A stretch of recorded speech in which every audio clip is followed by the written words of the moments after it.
set of questions will be asked by Leads JSC Interviews. Thank you, Honorable Chair. Ms. Amimo, please tell us about your professional life, highlighting key achievements that make you suitable for the position that you've applied for of a judge on the High Court. Okay, my lady, I'll begin by citing that I am an advocate of the High Court of Kenya. I was admitted on the 8th of May, 2008, and I am a graduate of Moi University, class of 2005.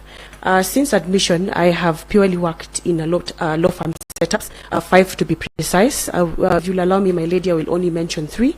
Currently, I work with the firm of Macharia Mwangi and Jeru Advocates, and this I have been attached to as an associate since the 1st of July 2015. Prior to that, my lady, I worked with the firm of Archer and Wilcock for a period of about 1 year and 7 months. And prior to that, my lady, I worked with the firm of Kenyanjui and Co-Advocates for a period of 4 years and 8 months. My lady, I have had the opportunity to represent clients in various matters, and this is not only in the Milimani or the Nairobi court station, but I've also had the opportunity to go to other towns like Mombasa, Eldoret, Kitale, all the way to Kilungu, Kitui, Machakos, all the way to Karatina, all the way to Baricho, and many other court stations, my lady. I've also... So you've been in the practice of the law from the year 2008 to date? Yes, my lady. Any special branch of the law that you tend to lean towards? Now, the practice areas, I was coming to that, my lady. I've had the opportunity to attend to various matters. I've attended the Court of Appeal in a few matters. I've also had the opportunity to attend specialized courts, like the Environmental and Land Court, the Employment and Labor Relations Court, and also I have matters before the High Court. The bulk of the matters are under the Commercial Court, the Civil Court, and the family-related matters, my lady. I've also appeared before the Chief Magistrate Court, and also including the Small Claims Court, my lady. All right. Thank you for that. And what are your attributes? If we were to ask you, what do you bring on board if you were to be the successful candidate? My lady, by virtue of the kind of litigation that we handle, I would first point out that the key achievement that I've been able to bring about is a contribution to jurisprudence. If you were to look at my CV, my lady, there are a total of about 30 reported cases. Right from the year 2017, there could be more, but I constrained myself to the period of year 2017. So I have contributed to the jurisprudence in not only in commercial but also land matters and also the civil matters, my lady. And the key attribute I'll be bringing, my lady, is I would be bringing efficiency. Why do I talk about efficiency? You do realize that as a practicing advocate, that the tool I have been using is Order 11 in terms of ensuring compliance in all of my matters. And you, once you're compliant in terms of filing your, for example, your witness statements and documents, you're actually ready to proceed with the matters. And that, my lady, has contributed to me actually concluding matters at a very high rate. So you bring efficiency? Yes, my lady. Anything else that you bring on board? I will find myself as a team leader. Currently, I work in a supervisory role. I have court assistants and also have pupils who are working under my lead, and I'm able to. And I'm glad to report that since I was given this role in the year 2020, I have been able. There are 2 advocates who have been able to mentor, and currently are practicing and actually practicing with my lady. Very well. And finally, for me. Of course, having been an advocate from the year 2008 and practiced in our courts. Yes, my lady. I'm sure there are certain attributes that you see amongst the judges or judicial officers that you think that if I become a judge, I am not going to be like Mr. or Miss X. Yes, what my are lady. Those? My lady, my concern would be perhaps on a competency level, because you notice that some of the judgments and rulings that are churned from some of our courts, I do not really articulate the issues that have been raised by the parties. So if I were to become a judge and given that opportunity, my desire would be that I will be able to churn qualitative and quantitative judgments. Then too, my lady, I have seen some magistrates or judges who are temperamental. They're not really keen to hear the sides of the parties, and they're quick to make decisions. And my lady, in that front, if I were to be given an opportunity, I would desire to have a listening ear, to listen to everyone's views before making proper directions in the matter, my lady. Thank you. I want to clarify, which area of law did you say is your strength? I have a lot, my lady. I have commercial, I have civil, and I have family-related matters, and employment matters, and also land matters, my lady. And also, yes, my lady. Yes. Under the Constitution. Yes, my lady. Just tell us which orders can be issued if one were to file a case seeking the determination of fundamental rights. My lady, I would be guided by Article 23 of the Constitution, and we have various reliefs under that that article. That would be the order of injunctions. Would be able to issue conservatory orders, an order for compensation, an order for habeas corpus, and a declaration declaring a law perhaps invalid, and declaration of rights. And one that is not purely stated is statutory interdicts, as guided by the Mitubel case. Yes, and what circumstances do you issue statutory interdicts? My lady, I believe it is instances where you're giving supervisory orders, especially, for example, where the government has breached certain articles in the Constitution. So, my lady, the court will actually be giving directions in terms of, number one, articulating the kind of breach that has been occasioned by the government, how that breach can be rectified, and my lady, it would be also giving an action plan on what needs to be done so that that breach can be rectified, my lady. Okay. The next set of questions will be asked by Justice Majanji. Good morning. Good morning, my lord. I heard you speaking that you are very efficient in handling cases and you rely on Order 11. But in one of the cases you cite, the case was actually dismissed for want of prosecution. What went wrong? My lady, this is a matter that actually was given to me a few days. It was actually being handled by another advocate.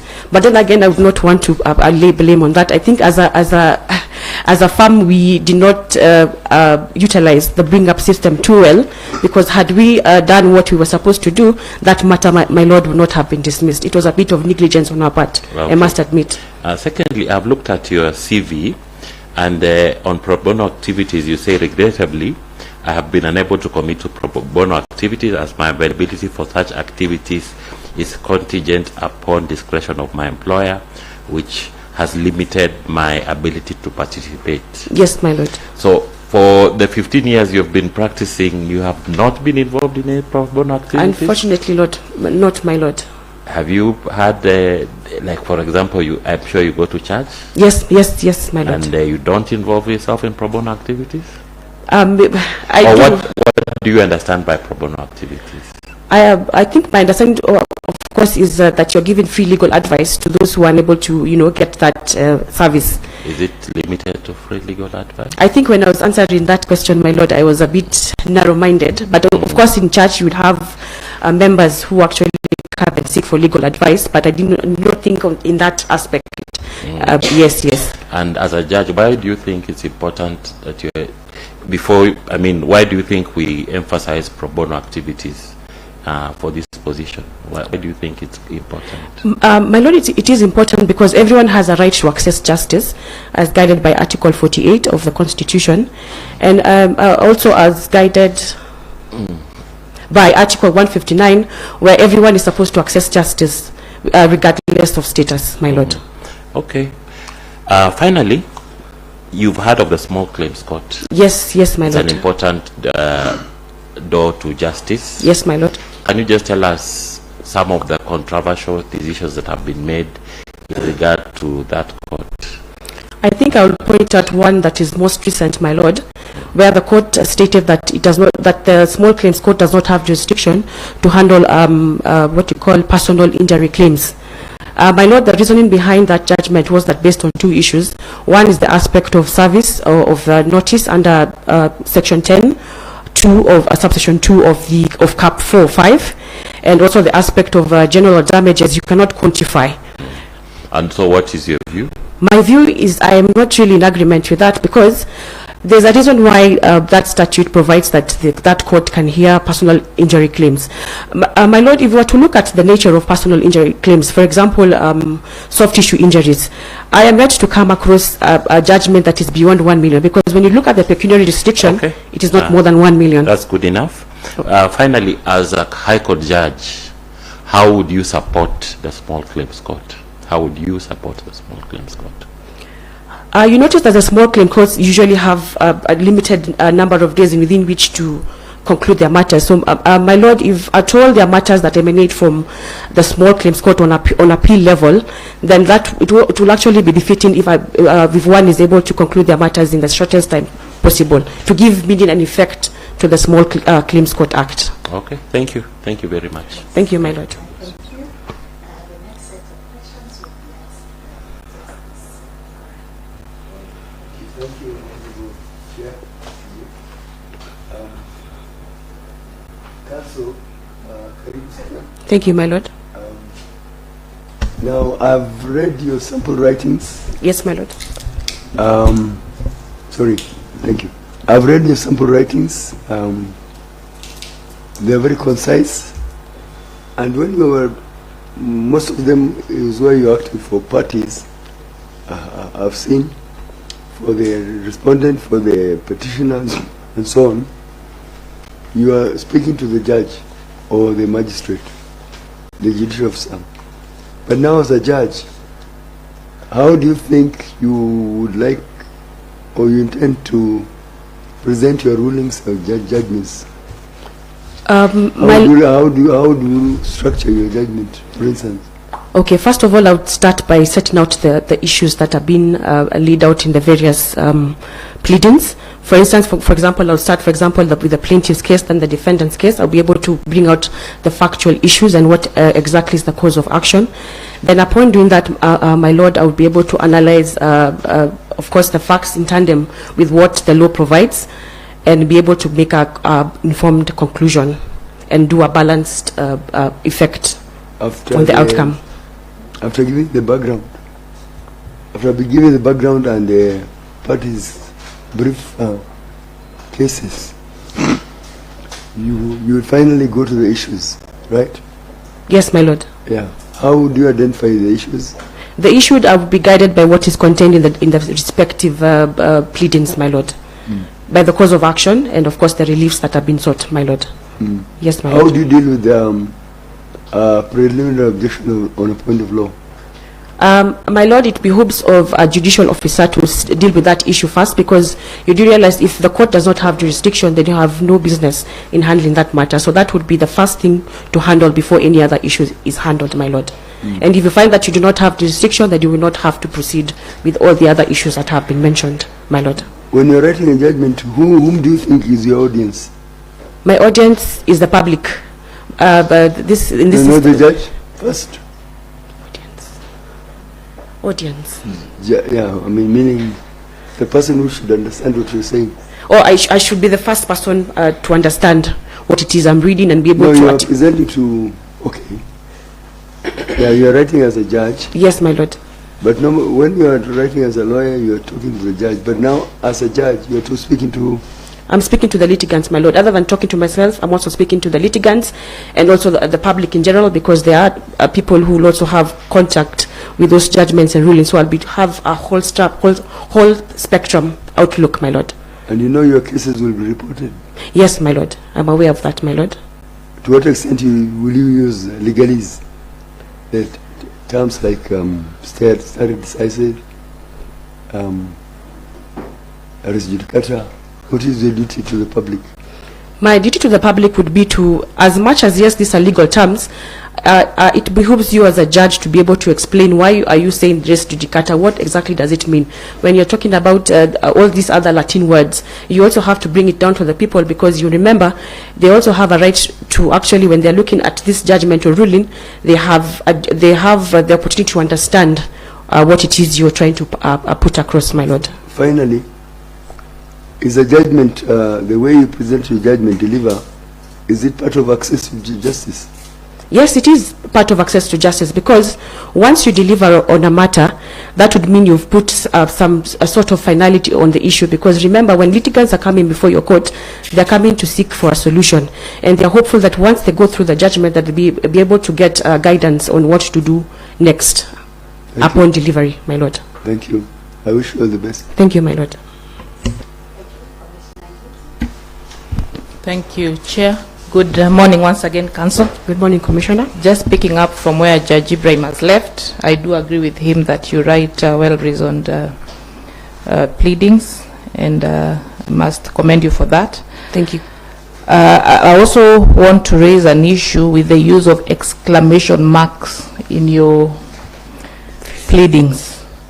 And just picking excerpts from Daily Journal, they say when you use exclamation marks in judgments or any legal documents, it's equivalent of barking at a judge, shouting, or gesticulating wildly.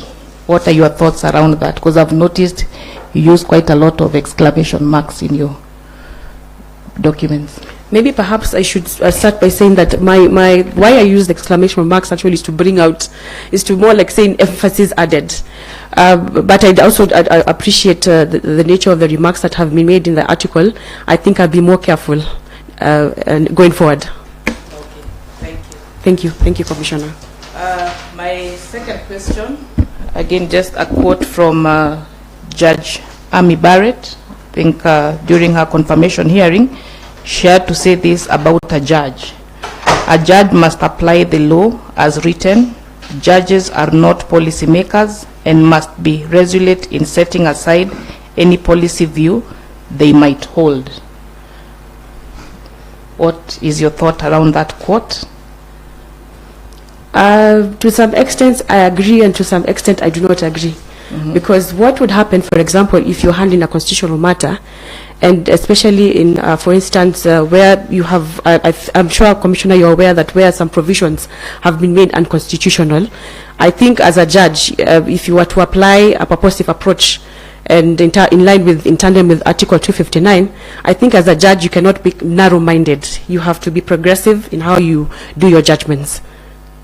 That is on the bit of you agree with it. You do not agree with Yes, it. How about the issue of you agree with it? So you're saying it's 50-50. Yes. So kindly expound more. To the extent that I agree with it is that also you, as a judge, you must realize that you should not, because you see, Commissioner, when you're talking about policy making, that is not the duty of a judge, because that would mean you are actually overreaching your mandate, and there's a question of separation of powers, because everyone should be able to work within their confines, Commissioner.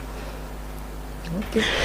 Lastly, is that Kenyans today have woken up to news, the Daily Nation, where the U.S. Trade Representative has stated that there is corruption within the judiciary, and if you allow me to quote, is that while judicial reforms are moving forward, bribes, extortion, and political consideration influence these cases.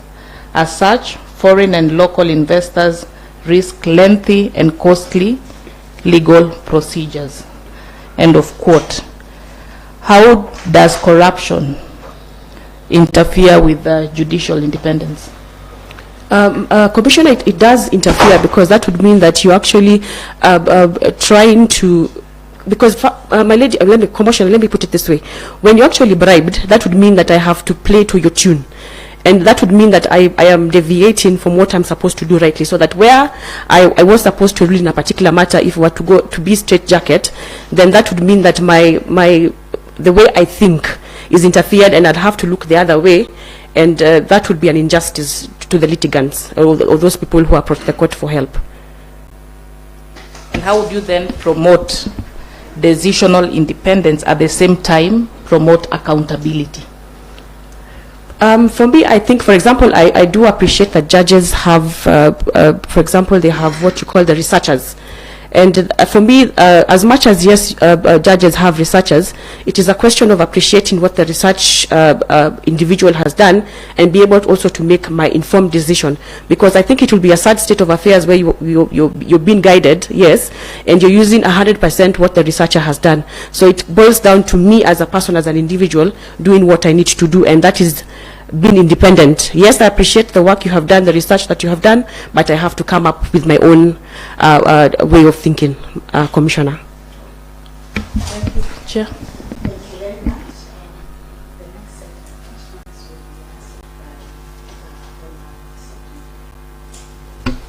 Thank you, Honorable Chair, and welcome again. Thank you.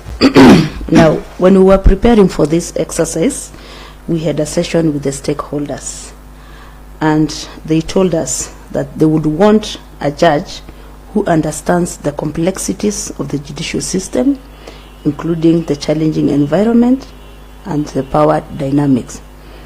Do you agree with that, and why do you think it's important to have that understanding? It is important to have that kind of understanding, Commissioner, because you do realize that when you're serving litigants, when you're serving the advocates by extension... First of all, do you believe that there is complexity in the judicial system? Yes, there is complexity in the system, and therefore it is important that you have an individual who understands the dynamics, who is actually judge ready and will be able to hit the ground running, and so that any matter placed before that judge, they'll be able to handle, however technical, however complex, of course guided by the relevant statutes and the Constitution, they'll be able to handle. Because, Commissioner, if you were to have a situation whereby you have judgments that are not jurisprudently correct, then we have a problem. Because that will boil down to access to justice, because that will also waste time and resources, because that would mean you have to go to a higher court to be able to rectify the wrong that has been done. Okay. Now, judiciary has been on a transformative journey. Would you just briefly tell this panel the kind of the transformation that the judiciary has been undertaking, and how would you support this? Okay, I am alive to the fact that there's what is called this social transformation to access to justice, which is, I think, a 10-year blueprint on the vision of what the judiciary will be in the next 10 years. What has been notable, Commissioner, is the utilization of ICT. And I'm glad that on the 11th of March, that with the guidance of the Honorable my Lady Chief Justice, there was a rollout of the e-filing in all the court stations. And to what I note about the ICT, I also note that there is a dashboard where there will be tracking of the court activities in terms of why are there adjournments, for example, was it necessary to give an adjournment, in terms of how many rulings and judgments have been delivered by a particular judicial officer. And Commissioner, that is a step in the right direction, because when you have ICT as a component of for the service, for litigants to access justice, that actually is an enabling factor under Article 48, where everyone has the opportunity to access justice, and justice will not be delayed by virtue of the fact that you are actually in America and and that you have to travel. You don't have to travel. You can actually access justice at the comfort of your seat, Commissioner. Okay, lastly, and I agree with you that it's important to leverage on ICT because COVID-19 introduced, of course, a new way of doing things around the world. Yes, Commissioner.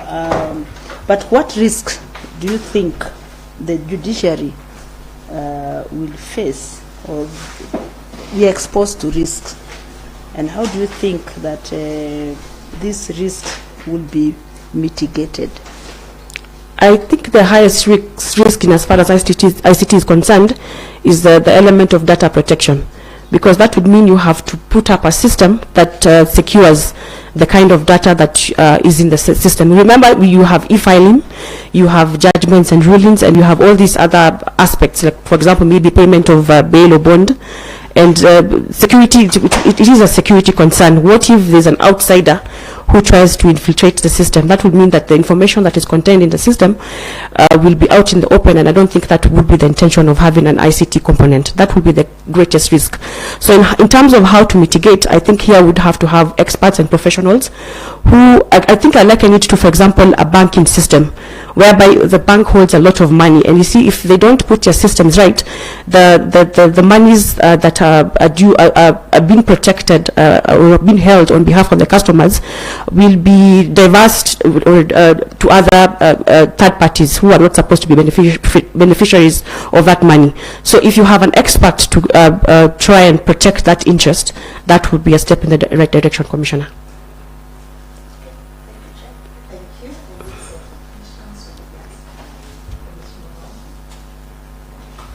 Thank you, Chair. Good morning once again. Good morning, Your Honor. Yes, I was listening to you earlier, and you alluded to a bring-up system in your law firm when you're explaining what went wrong with one of the cases that you had cited. Yes, yes, Your Honor. Yes. Could you just briefly describe for us, if you have one, the performance measurement framework that is used in your firm, the firm where you work? It's not clearly documented, but this is what we do as a matter of practice. Every week, as advocates, including my direct supervisor, what we do, we generate reports on a weekly basis, where it is into it brings out two issues. One, the kind of court activity you had. For example, if you had a hearing, you had an application or a mention, and what kind of directions were issued. Then two would be the aspect of what kind of pleadings you have generated. In terms of if have you done an application, have you done a plain stroke order 11 compliance. That is the best we have in terms of performance. So that at the end of the week, on Friday, we all converge at the boardroom, and we have a discussion on the matters that we've had and progress to be made going forward. Yes. So if today we wanted to know how you are faring on in terms of your score in the law firm where you are, because I believe there are several other associates. Yes, yes, Your Honor. Yes. So if I wanted to know how Ms. Amimo scores with the framework that you have, that is now to demonstrate to us how you work, how would I get that information? Then that you'd have to get it from my direct supervisor. But unfortunately, we don't have a framework where you say that, for example, in the month of January, I was at 90%, in February, I was at 30%. We so it's basically just a reporting system? Yes. It's just a reporting system? Yes, yes, Your Honor. Okay. You mentioned earlier the areas of work that you practice, yes, or rather the areas of law that you practice. And I just want, because you see, if you're successful in your bid to become a judge, tomorrow you may find yourself presiding over a criminal court. Yes, Your Honor. Or at Milimani in the criminal division, where you'll only be handling criminal work. Yes, Your Honor. So I expect you must have appraised yourself with the criminal aspect of practice, because it looks like you do a lot of civil law. Yes, yes, Your Honor. Okay. Could you tell us, if you were to do case management in a criminal case, what would you be looking out to achieve? I will be looking out to achieve a situation whereby we're able to conclude the matters in good time. And of course, I would be looking at the rights of the accused person as guided by Article 50, Sub-Rule 2, where, for example, the accused person has a right to access the documents that would be utilized in the hearing, so that once that aspect is concluded, in terms of they have everything they need for the hearing, then I would easily progress with the hearing. Then, of course, once you are done with that compliance stage, then we're able to take a date for the hearing. I'm interested in the compliance stage. The compliance stage. Yes. So you have ensured that the accused person has the documents that the prosecution will rely on. What else would you look out for? I would also look out whether the accused person understands the language of the court. Because if they do not understand, for example, is from an ethnic community and does not understand English or Kiswahili, that would mean I'd have to ensure that there's an interpreter so that the accused person can follow through the proceedings. Then there's the aspect of bail and bond. We also have to look at that aspect, because you would also have to give reasonable bail and bond terms, so that you also secure the attendance and also some level of freedom, even as they are waiting to articulate their issues before the court. Any issues concerning the actual trial that you would want to address at that point?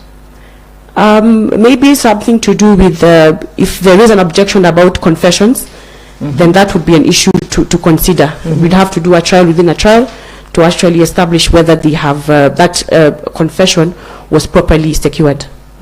Yes. Okay, thank you. Thank you, my lady.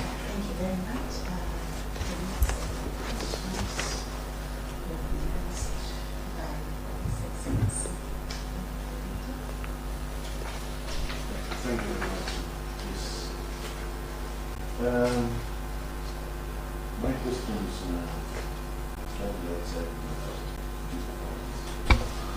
okay, and I would like to know your role in leadership, and specifically I would like you to describe your key achievements as a leader, and that is the specific achievements that can be attributed to you as a leader and your leadership excellence. Okay, I think I will bring out perhaps two issues. As I earlier mentioned, Commissioner, I have those who work under me, and I have what I call a mentorship, though it is not really programmed, but I have a mentor, those who are working under me, and I have been able to provide them with guidance on how to go about with their duties. And other than that, when there's conflicts that normally arise, like most recently, where there was a problem with how some of my team members were relating, I had to quickly come in and to resolve the issue so that we have a seamless way of working and ensuring that all the advocates are able to get the service that they require. Other than that, Commissioner, I also secure leadership in how I conduct my dockets. In fact, if I were to inquire for my direct supervisor, I'm actually the lead in terms of being organized and being a timekeeper, and that, Honorable Commissioner, is leadership, because it inculcates that you have to be a timekeeper in order to be able to do your duties well, and also efficiency, where you're able to do your work well and in a manner that is pleasant before your supervisors and also to the clients. Yes. And also I've also shown leadership in terms of jurisprudence, as I've earlier stated, where the reported cases about 30, Commissioner. What's the difference between a visionary leader and one who is not visionary?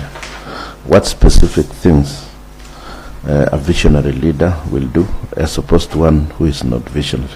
According to me, a visionary leader is one. For example, if you'll allow me to use the Sturge blueprint, where a visionary leader will come out with a template, and I call the Sturge blueprint as one that has come out from a visionary leader, because these are things that you want to see in the 10-year plan, that you have steps that you want to undertake to be able to make the institution better, to make it more efficient, to be able to make it more responsive.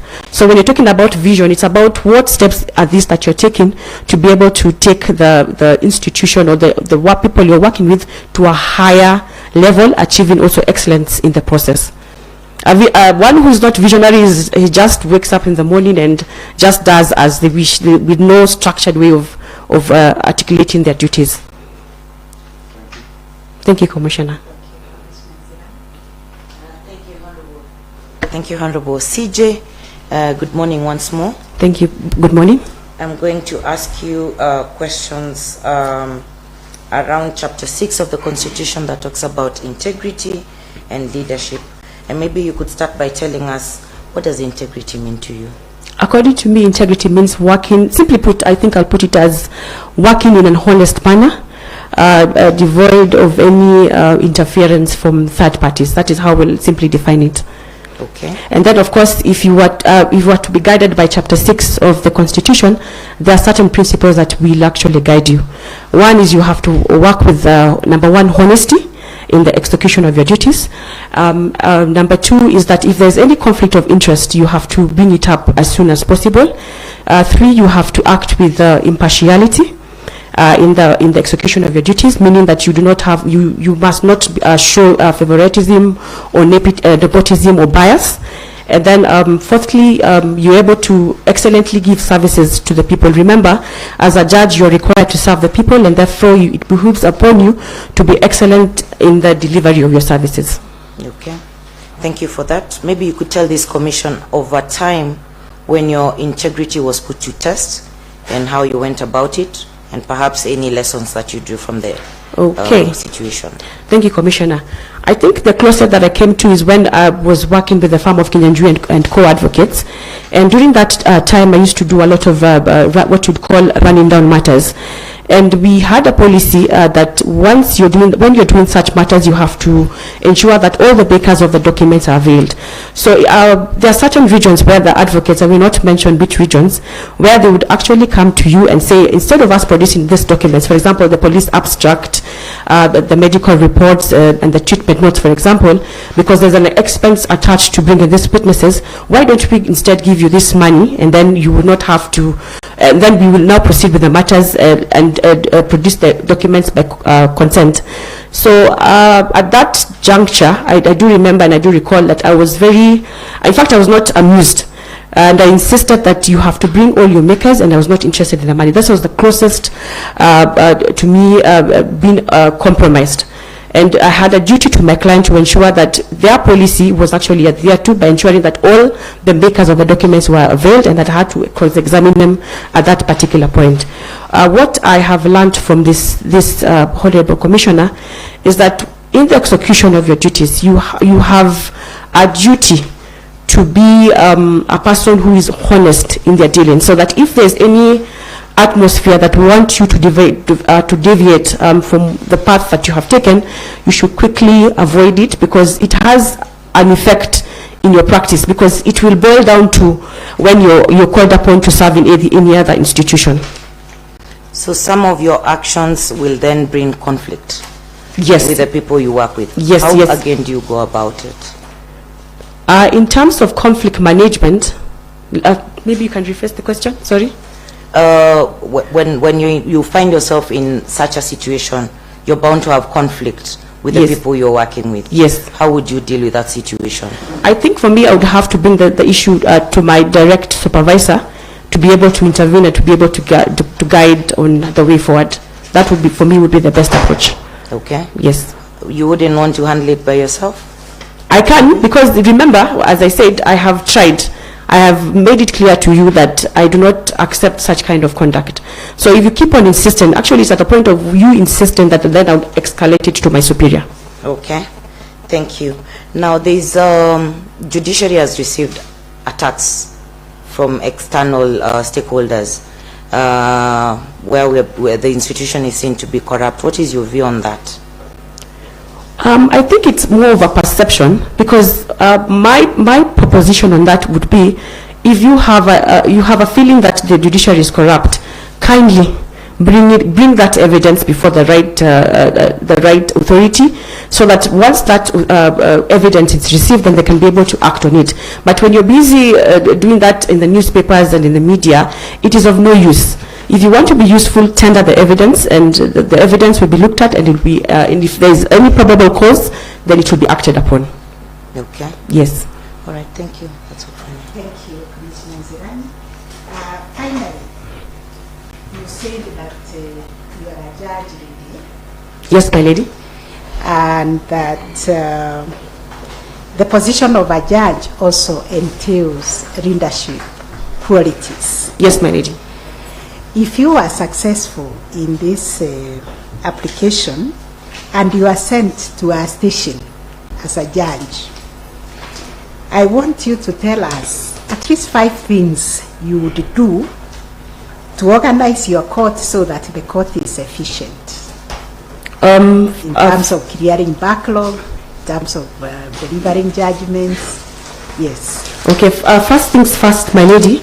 What I'll do is I would have to convene a meeting with, remember there are people who already are there and they have worked in that environment. So first things first would be to convene a meeting so that I'll be able to understand and appreciate where they are, and so that once we're able to discuss, I'm able to look at that, I'll have a meeting. Then 2, we'll be able to analyze the key areas. For example, what are the problems, what are the challenges? Because if you don't do that, then you're not able to come up with solutions. So, yes. Then 3rd would be providing a solution.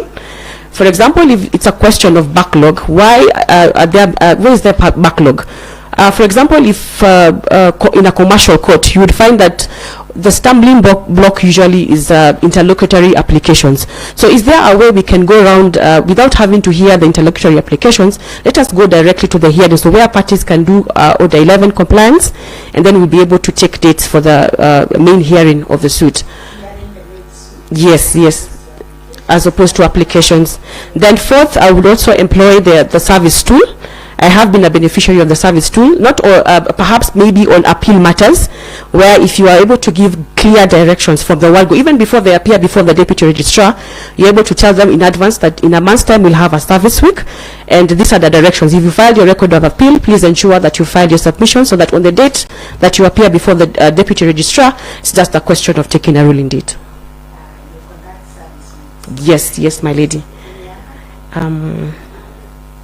Number 5, I think we'll also look at the challenging aspect to me would be, for instance, something to do with the typing of proceedings. If we can also make that as a priority, that will also bring movement, my lady. Yes, my lady.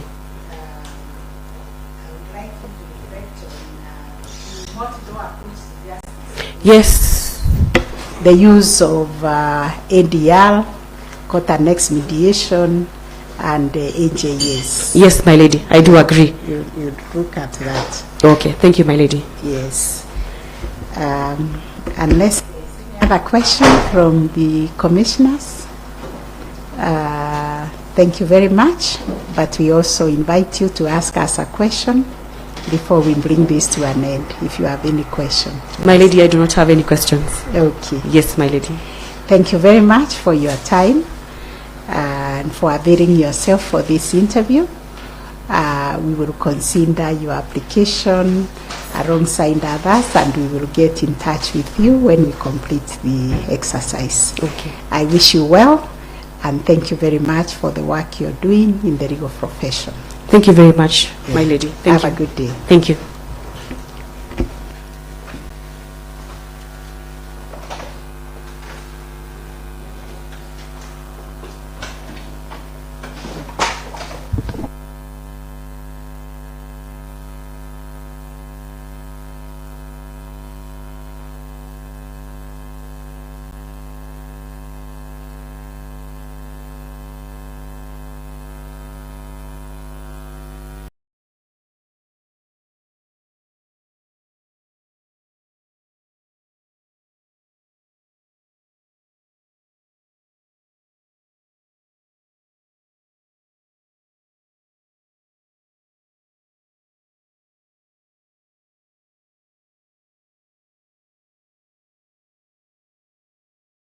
Of the law?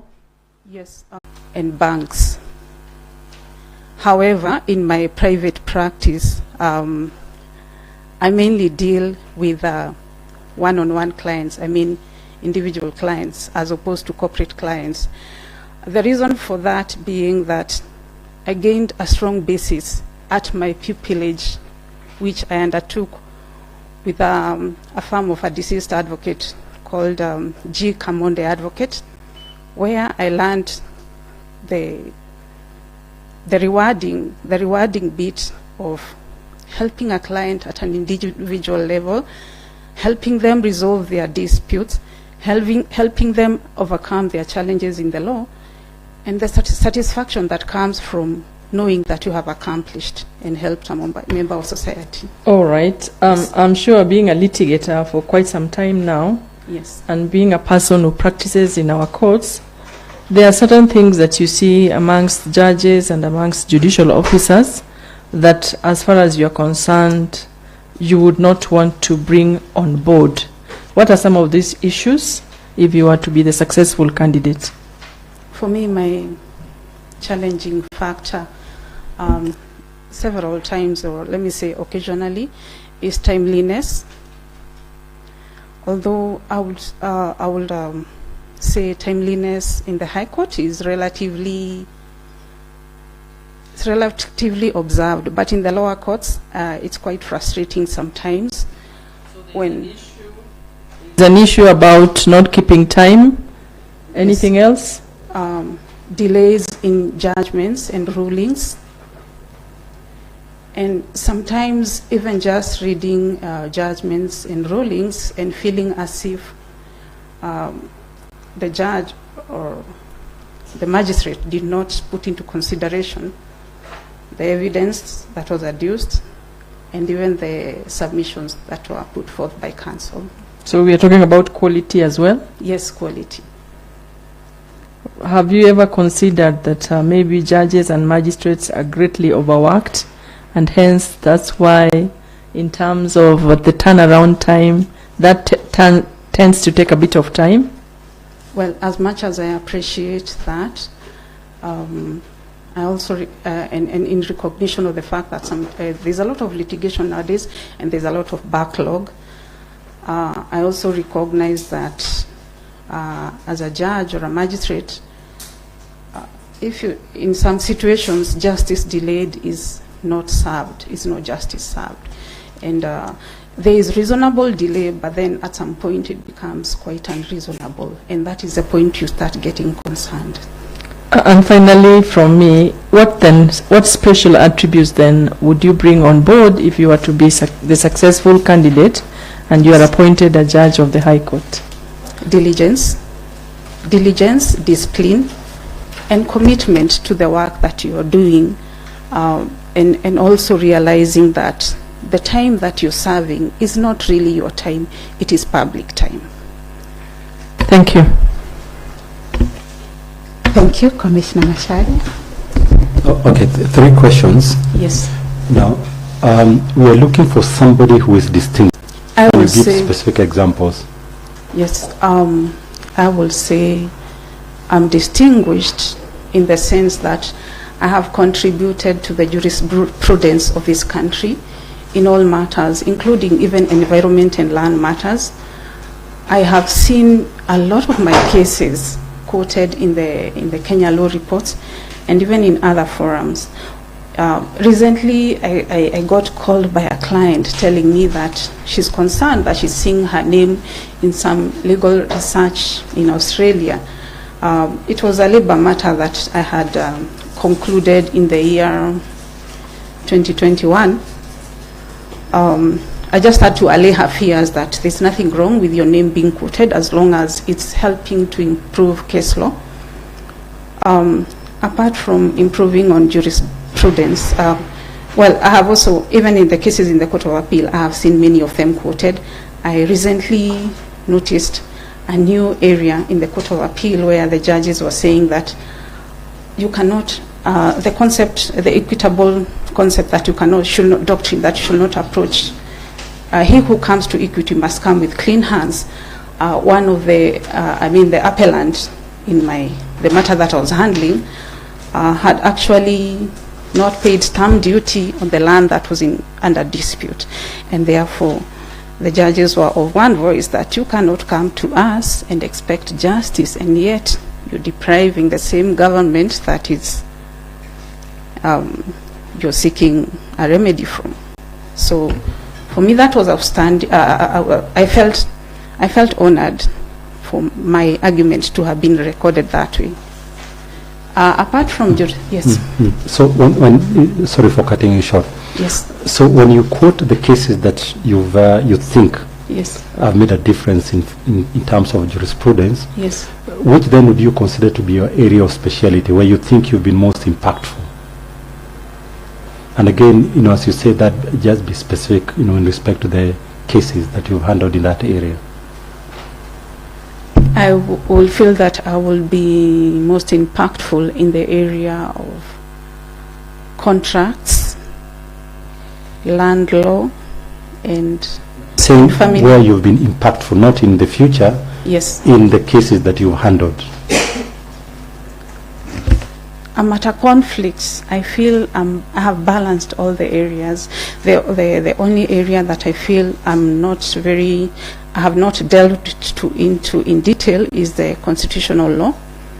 Otherwise, in all the other areas, I feel very confident because I have handled over and over a lot of cases. A final question. Yes. Now, if lawyers are to be asked to describe Agnes Njoroge. Yes. Now, in their description of you, yes, how do you see it looking like? And why would they describe you that way? A person of integrity, a diligent person, straightforward, and this really discipline is my forte. Yes, and I have had even from colleagues discipline. That's all for me. What about you, Jesse? Thank you. Now that you mentioned the Constitution, I think I will ask you a question in that area. Yes. Because if you are successful as a judge, complex cases will come before you for interpretation and application of the Constitution, especially even to determine the validity of a statute, whether the statute is unconstitutional. I want you to give me 3 areas or 3 considerations that you would be guided by to decide whether a statute is valid according to the Constitution, or whether the statute is unconstitutional. What are the guiding principles in determining that? If a statute is in conflict with the Constitution, then that statute must fail. It's not, the Constitution reigns supreme, and therefore anything short of the Constitution must fail.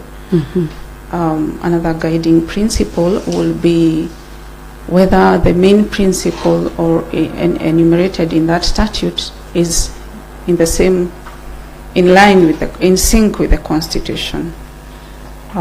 Even if it's not in direct conflict, but in a way it deviates from the objectives of the Constitution, then that statute will be invalid. If a statute does not I've gotten 2. Yes. If there's clauses or provisions in the statute that are inconsistent with the Constitution. Yes. And also the objectivity test. Yes. The third one? The third one will be if the statute or some portion of it really is not, it's repugnant to justice, then it's unconstitutional. It's the same as number 1, but you will also ask what was the intention of the statute. Oh yes, the spirit of the statute. Yes, yes. The second question is, if you are successful in this venture and you are sent to a station, just tell us what are the 5 things that you would do to make your station as a judge efficient.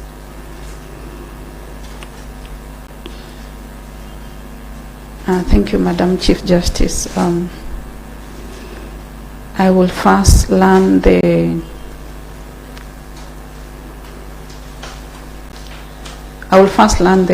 habits or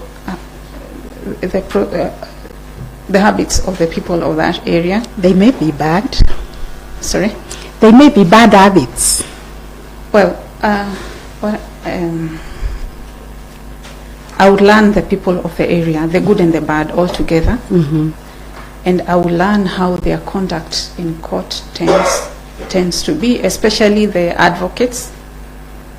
And on this I speak into, I have practiced in many towns in my private practice, and I noticed that from town to town you find peculiar characteristics.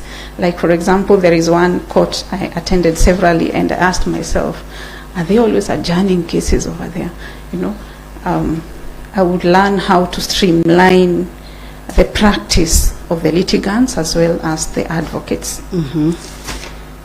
I would learn also how to streamline the judiciary staff in that area, because they are the support staff. And I will also learn, I will also need to learn or the common kind of cases in that area. Are they criminal? Are they constitutional? Are they land related? Because courts vary. Like if you go to the Eastern Province, you'll find a lot of accident cases. Case audit, you do that. Sorry? Yes. Case audit.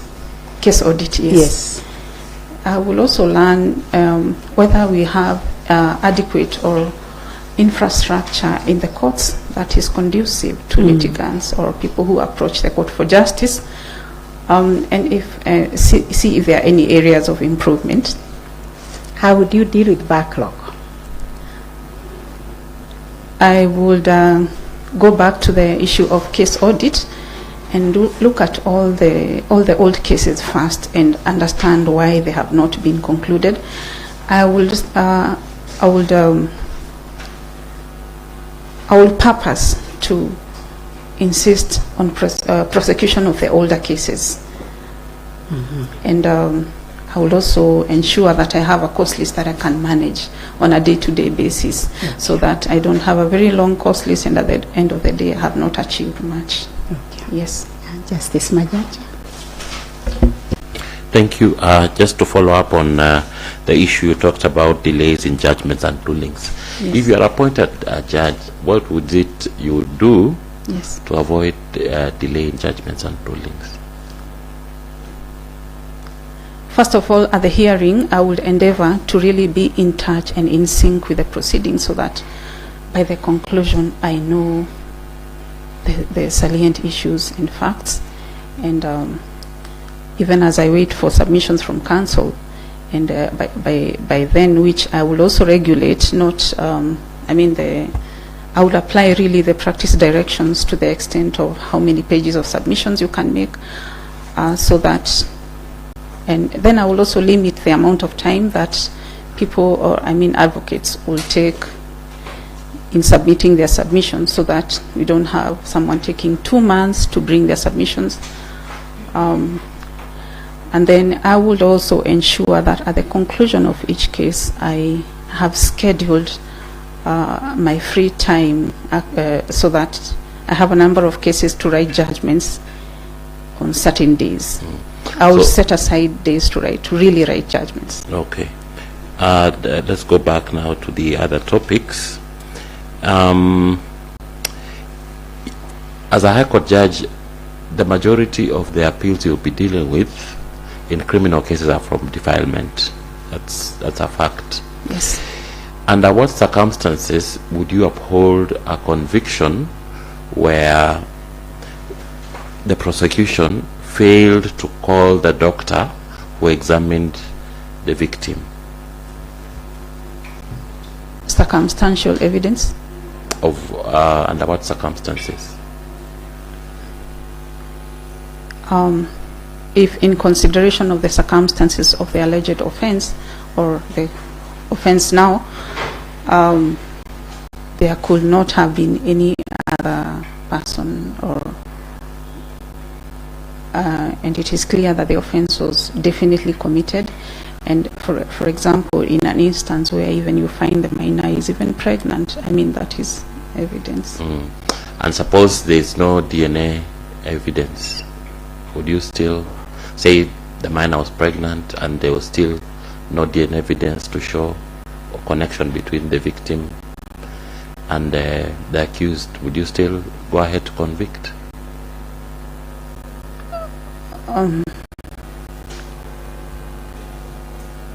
Yes, in consideration of the circumstances under which the alleged offense occurred, after listening to all the witnesses and even the minor herself.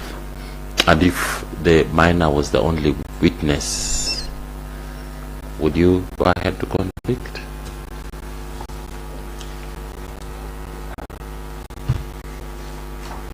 If the minor was the only witness,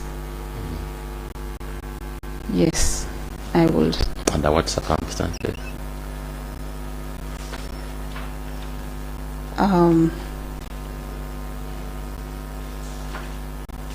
Under the circumstances that the minor was not in any interaction with any other person at the time, and also in consideration of how far along in the pregnancy they will be. Okay. Yes. Thank you. Thank you.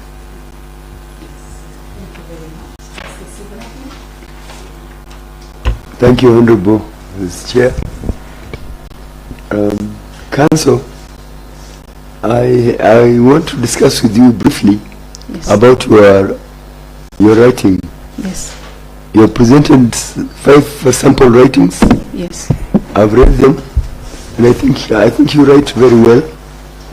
But now, when you are addressing in your submissions, written submissions, yes, and I believe also your oral, it must be the same way, you're addressing the court, the judge, the judicial officer, in the interest of your client.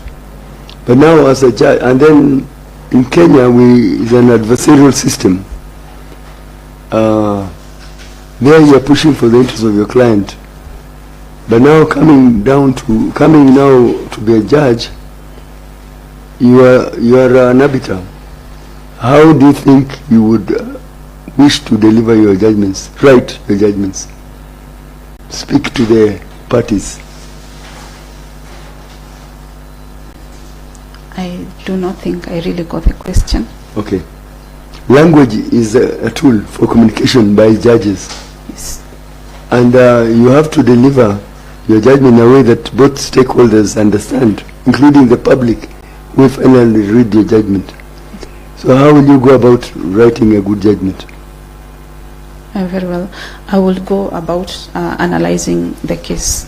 Writing. The case. Yeah, analyzing and writing. They're all inclusive. Analyzing the case. Okay, okay. How would you like to structure your judgment or ruling? Oh, very well. I will start by stating the case, and then I will go into breaking down what are the issues, and then from there I will move on to what are the facts, what has been proven in evidence. And then I will go ahead and look at quoted statute. Even myself can quote statute that is not quoted by either of the parties, which I feel is applicable. And then I would reduce the law, the statute, and the facts on application of the law, the statute, and the facts. I will reduce it into a judgment. Yeah. Yes. And the communication style, your style of writing, yes, I've seen that you are very concise, and your sentences are very short, to the point. Thank you. Is that important? Yes, it is important, and I have been told by judges that I am concise in my pleadings and my submissions, so I feel it is important. I have come to think it's important. Yes. What about the language? Law has so much complicated words. Res judicata, jurisdiction. Yes, how do you write judgments that the parties understand you? And then finally, even I can see you said you are reported in Australia. You want people to understand you there, and you know English is not a language. I agree. I acknowledge that words of common usage are very important. That does not mean simplistic, but there are words that are universally recognized in law, and so that no matter if you use the words in England, in the US, or in UK, in Kenya, in Uganda, anyone reading that judgment will be able to understand. I would endeavor to use words of common usage. Yes. We have seen sometimes some of our judicial officers, even judges, sometimes they throw in some shame words. Would you use shame words? Like I said at the beginning, if I get to sit on the bench, I know that I am operating on precious judicial time. I mean, that is public time, not my own time, and therefore maybe I may use that other language elsewhere in another forum. But when it comes to my court and my judgments, I would refrain totally from using such words. In a criminal case, maybe people presented evidence that people are talking in shame. Yes. How do you handle it? Well, if it came up in evidence of, it will be good to quote the words, but using apostrophes, because you're restating someone's words. You're not going to make them your own. So the best usage in language is to put apostrophes, opening and closing quotation marks. Okay, thank you very much. Yes. I wish you the best. Thank you. Thank you, Chair. Good morning once again, Council. Good morning, Commissioner. Allow me to pick up from where Judge Ibrahim has left with regards to your writing. Yes. Where is the place of precedent in submissions or even in judgments? Case law? Yes. The place of precedent is in reducing the facts to applicable circumstances, or rather comparing similar facts or situations to the current case at hand. Yes. And at what point do you then incorporate it in a judgment, if you are appointed a judge? Yes. Or as an advocate? As an advocate, because I've noticed yes, you do not make reference to any decided cases within the body of your submissions. I would, like I said, after breaking down the issues, the facts, and then arriving in a bid to arrive at a conclusion, that is when I will cite precedent, applicable precedent, in support of the current circumstances, and which will lead me now into the decision that I am going to make. So then why did you leave out in about 3 of your decisions? You've not made any reference to precedents within the body of your submissions. Perhaps you're talking about the case of Charles Muchemi. Okay, there is a Court of Appeal on the land matter that you had mentioned before. That's yes, that one. And yes, Caroline Jerry. There is no reference to any decided case within the body of your submissions. Yes. And this is a Court of Appeal matter. In that case, I felt that the facts are quite unique, and if I quoted a lot of precedent, I would lose the issues at hand. Okay, and yes, even the Nyeri, that is at the time, that is what I felt. Okay, yes. the Nyeri, the Court of Appeal Nyeri chemist case, again you didn't make any reference to decided cases? The Nyeri chemist case in the Court of Appeal? Yes. That was, we had actually, it was an injunction pending appeal, and at the beginning, when we argued the application, we had actually submitted the case, the cited authorities to the court. There was already an interlocutory injunction pending appeal. And but the issue is, why don't you, if you're going to a Court of Appeal, that's yes, a very superior court, why not make reference to decided cases? I may not recall very well, but I think I quoted the case of Equity versus Westlink MBU. Okay. Yes. Again, on the issue of language, yes, in the initial High Court of Appeal matter that I just mentioned, the Caroline Jerry Mushigi matter, yes, there are certain terminologies that you have used, such as dad. The orders are absurd. The only conclusion that any legal mind analyzing the evidence on record, the language. There's been concern about judges and magistrates using certain language, and we all know our legal writing and drafting skills. We are required to adhere to certain standards. So why would you make reference to your colleagues' decisions or pleadings as absurd, dad? I was referring to the check that was issued, a dad check, meaning that, sorry, I understand the meaning. A dad yes, undertaking. Just, yes, yes, because counsel gave a professional undertaking when he knew very well he was not seized of the funds to purchase So as an advocate, you're only supposed to give your professional undertaking. If I understand yes. the context. The issue is the language.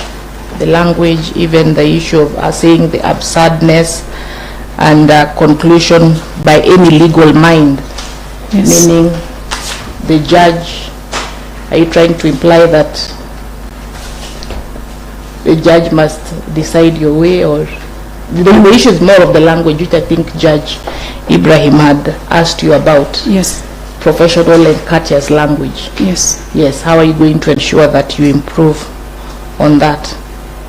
I will endeavor that our legal system is very adversarial, but when you sit on the bench as a judge, you're not taking sides. You're not on the side of the plaintiff, you're not on the side of the defendant. We advocates tend sometimes to be overzealous in defending our clients, and but when you sit as a judge on the bench, you have to look at both rationally, and in that case then you will not really lean on one side, and you will not then have to use such words.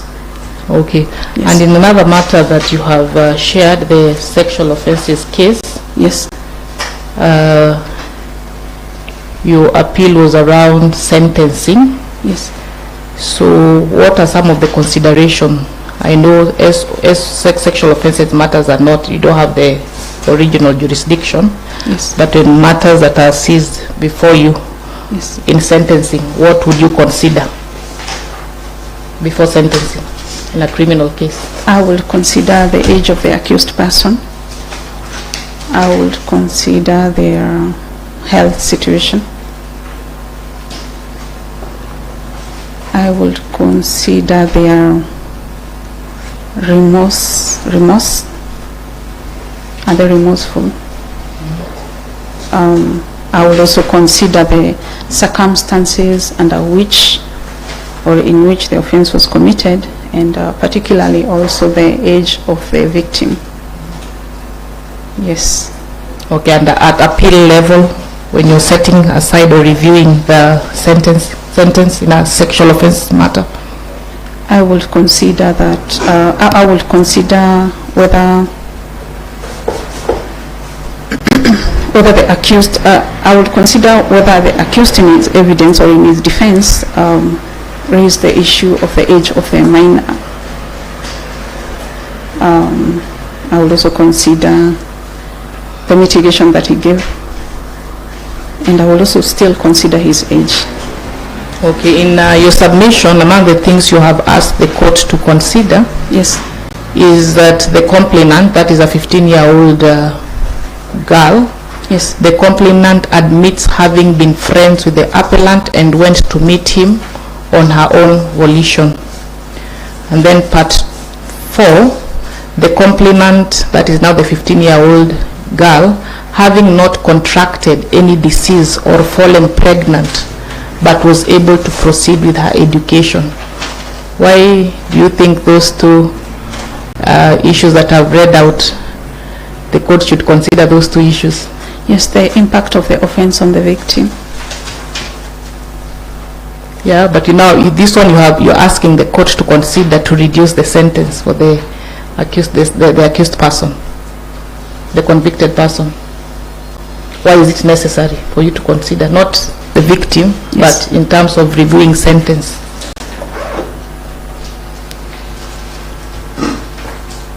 The impact on the life of the victim is important. But here you have asked the court to consider these two issues. There are 4, but of particular concern are these 2, yes, in reducing the sentence of the convicted person. Because they were not considered in the trial court. Why is it necessary to consider that a person was not did not fall pregnant, neither did they contract a disease as a mitigating factor before sentencing? Why is it important to you? Because that is what you have put in your submissions for review of sentence. My consideration was the fact that the victim will somehow be able to salvage their life, and it's not totally lost, as opposed to the harsh sentence that was handed to the accused person by the trial court. Okay. It is said that the Kenyan judiciary is not pro-poor, and the Constitution requires all of us to promote equality. Yes. And Bangalore principle of judicial conduct equality is among the principles. Yes. So in interpreting the law, how are you going to ensure that you inculcate the principle of equality in your decisions? By making decisions that cater for the social and economic circumstances of litigants appearing before me, by considering their cultural background and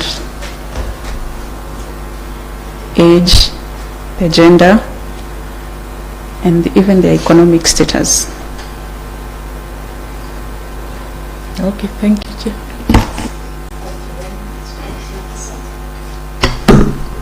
Thank you, Chair. And welcome again, Agnes. Yes. Would you share with us how does the judiciary contribute to the national development goals of this country? Very briefly. Yes, a strong judiciary guarantees, or rather ensures, a strong economic situation of a country. If investors are confident that they can do business in this country, and where disputes arise, particularly in contract or even in their investments, that they're going to get a fair and reasonable decisions, then it puts ahead our economic situation.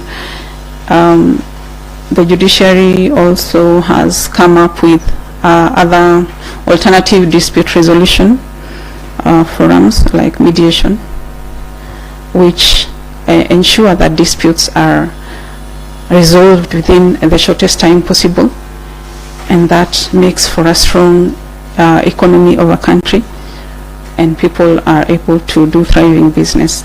The judiciary also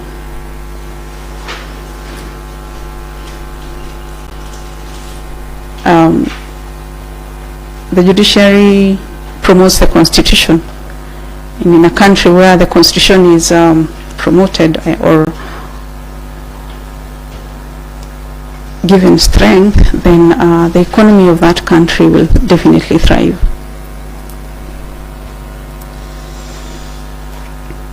Yes. Yes. Okay. My second and last question is that you explain the role of the judge today. Yes. How it has changed from that of a traditional judge as we have always known it. Thank you.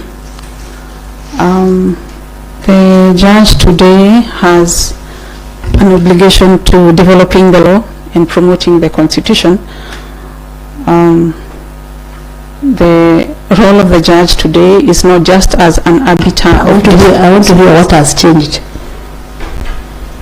Yes. The role of the judge has now, there has been realized the need for empathy, and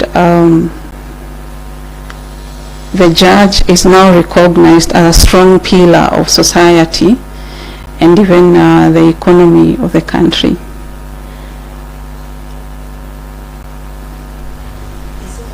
Is there any role that ICT plays in the role of a judge? Yes.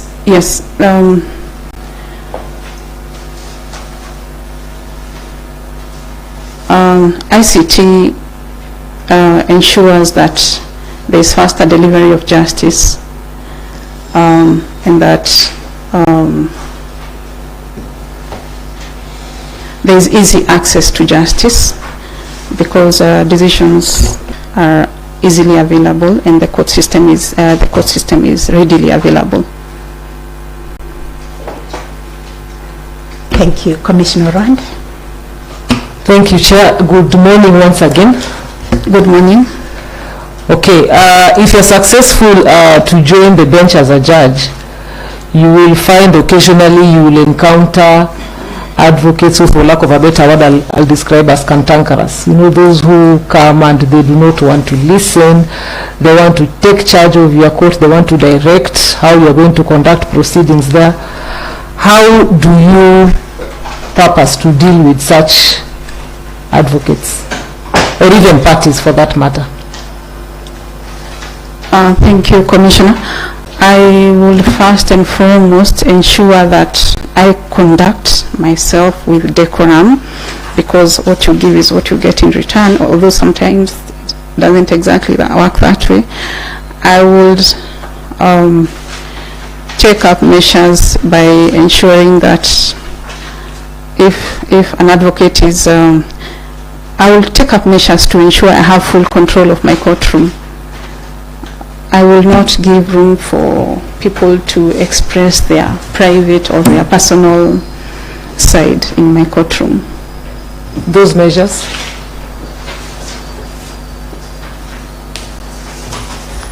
I would make use of the court bailiffs and other stuff to make sure there is order in the courtroom, and I will constantly make reminders that of a need for decorum in the court, so that we can move towards a speedy resolution of disputes. I would make use of the court users committee to sensitize advocates particularly, and even litigants, on the importance of maintaining decorum in court. You will not have difficulty stamping your authority and taking charge of your court. You don't see yourself having difficulty? I will not. I will not. Okay. I will not. Okay. The second question I have for you, you are currently operating your own law firm. Yes. How many associates do you have? Currently, I do not have any associates in my law firm. Okay. Yes. And just giving a rough estimate, what is your workload like? In terms of litigation? Yeah, the cases you have. Yes. Yes. I am in court at least 3 to 4 times in a week on either applications or full hearings. I have mentioned like how many cases you have, the nature of clients you majorly attend to. Yes, that's what I want to hear. I mostly deal with individual clients, one-on-one, not as opposed to corporate clients.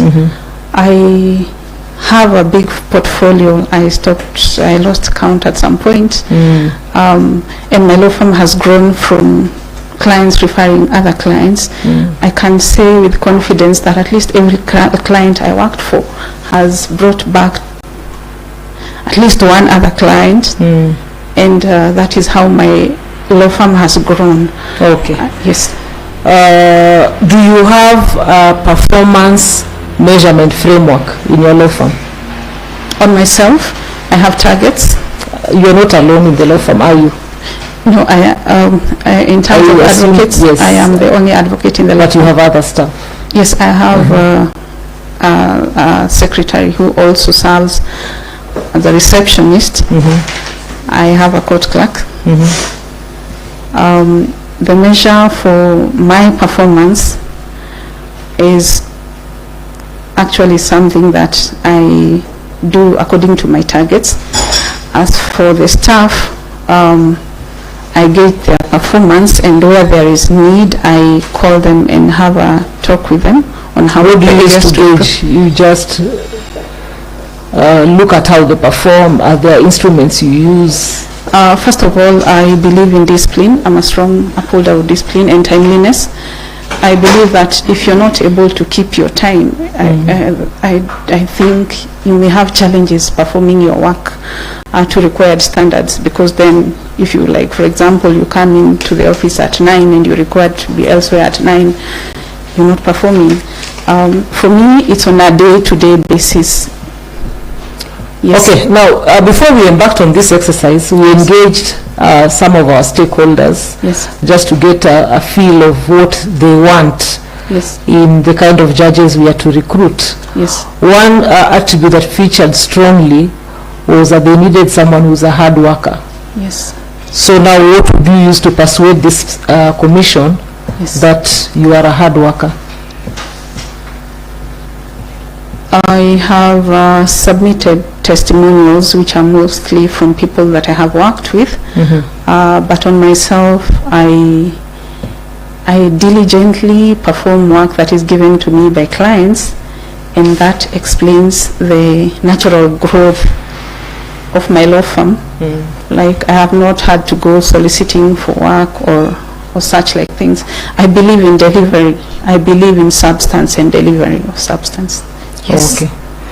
Now lastly for me, under order 11, yes, we have the case management conference. Yes. At the end of that conference, that procedure, can you give us 3 kinds of orders you are likely to issue as a judge? I can request parties to amend their pleadings if their pleadings are not proper. More like the final orders you will be making at the end. At the end. You see, when they amend, you're still at the stage of pre-trial, isn't it? Then you still look into those amended pleadings. I'm talking about at the end of the exercise, the case management exercise, 3 orders you're likely to give. Certify the matter ready for trial, give a hearing date, or give directions as to speedy prosecution of the matter. Like, for instance, can we dispose of this matter by way of written submissions? Okay, that's not what I was looking for, but yes, any other? At the end of pre-trial, I might as well, I might also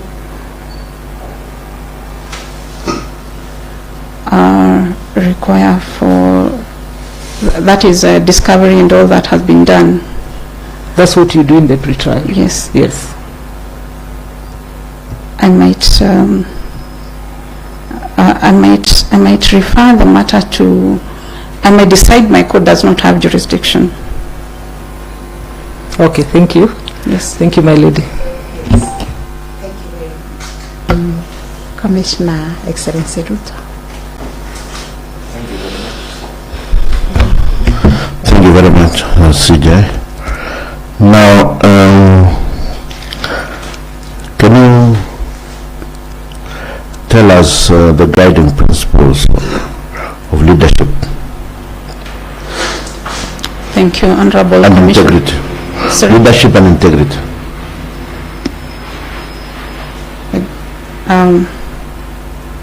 Diligence, efficiency,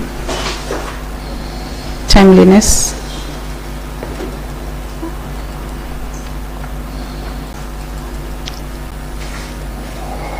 specifically as in chapter 6. Competence,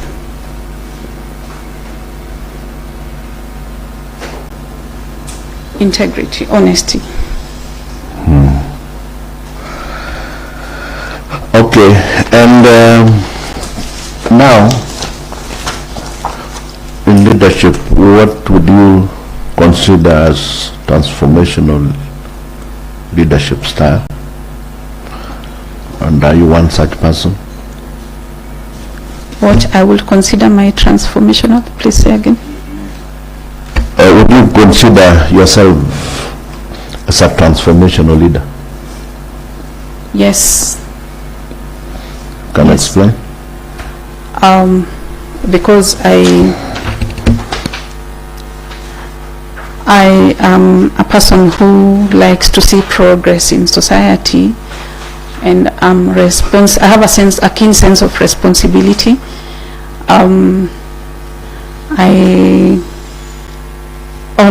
I always take charge of my civic duty. Like, for instance, I will participate in every general election, the Law Society elections, or any other forum where I'm required to exercise my civic duty. I participate in community development. I help the less able members of society, not just by giving them money, but considering the fact that I'm a lawyer and I have come across quite some experience and knowledge, I am able to volunteer to render advice to members of society, even when there is nothing to be gained from it. Yes. Thank you, CJ. Thank you, Honorable CJ. Good afternoon, good morning, Honorable Ms. Agnes. Good morning, Honorable Commissioner. Okay. As a follow-up question from what Commissioner Ruto has asked, maybe you could tell us what integrity means to you. A person of integrity is a person who is not likely to be swayed by selfish or self-persuasions, who will deal with given set of circumstances regardless of whether the outcome favors them.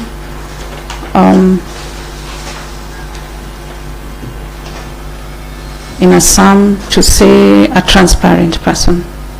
Transparency. Would you consider yourself, or would you term yourself as a person of integrity? Yes, I am. Okay. Yes. The question about guiding principles of leadership and integrity, maybe you will need to go back and refresh yourself on those ones. Thank you. Please tell this commission, have you ever come into any conflict with the law in the past? At a personal level? At a personal level, yes. No.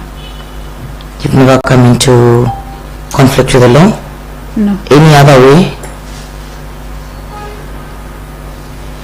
Not that I can think of. Okay. As we do background vetting for candidates, we work with different agencies, different government agencies, to provide us with reports, and you're also expected to do that. Have you cleared with the different government agencies that we work with? Yes. Have you encountered any issue? No. Okay. My other question to you would be regarding corruption in the institution. Judiciary is seen to be a weak link in the fight against corruption. What is your view on that? As much I will say there is room for improvement, I know for a fact that the judiciary has really evolved from what it was before, and we as advocates actually feel the effects. The levels of corruption have drastically reduced, and I believe it's a work in progress. Yes. If you're successful and you become a judge, what are some of the measures you're going to put in place to ensure that these incidences are eliminated or reduced? Incidences of corruption? Corruption in the institution. I will start by sensitizing stakeholders, and that is court users, the subordinate staff, and my colleagues even,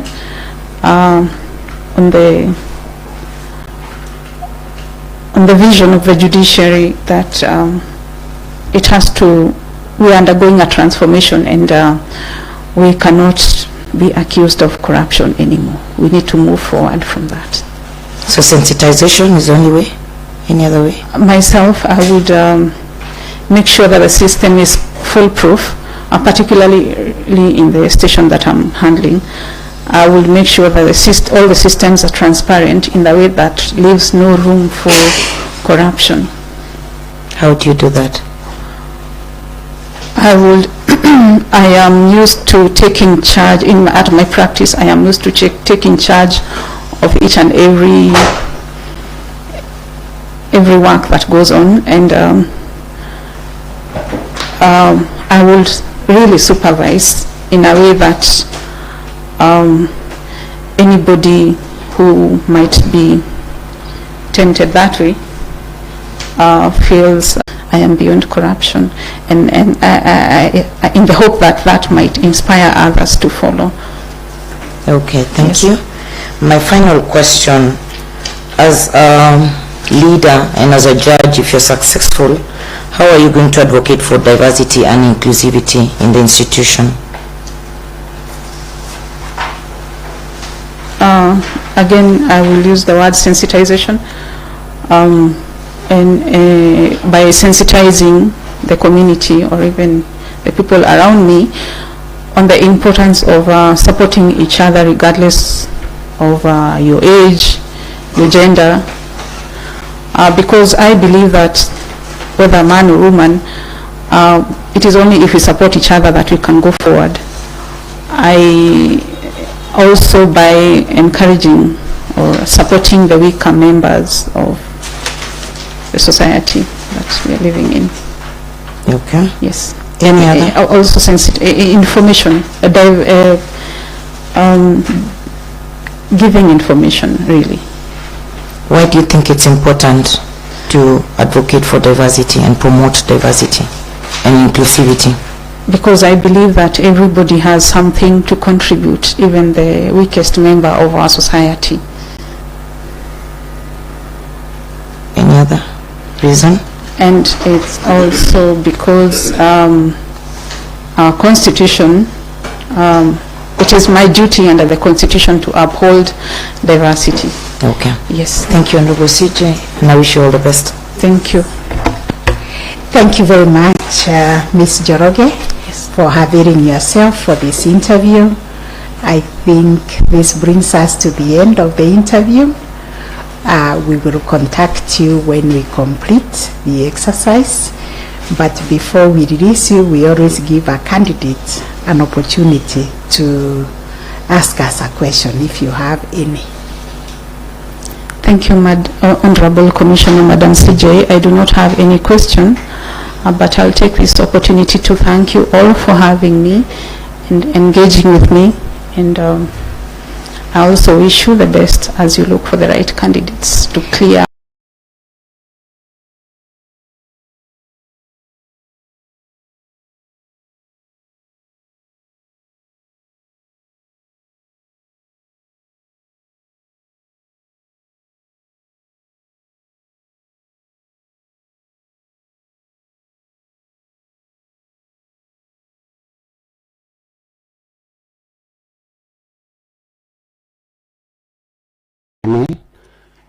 And what is different from what we do in our ordinary day-to-day court is that, of course, it's a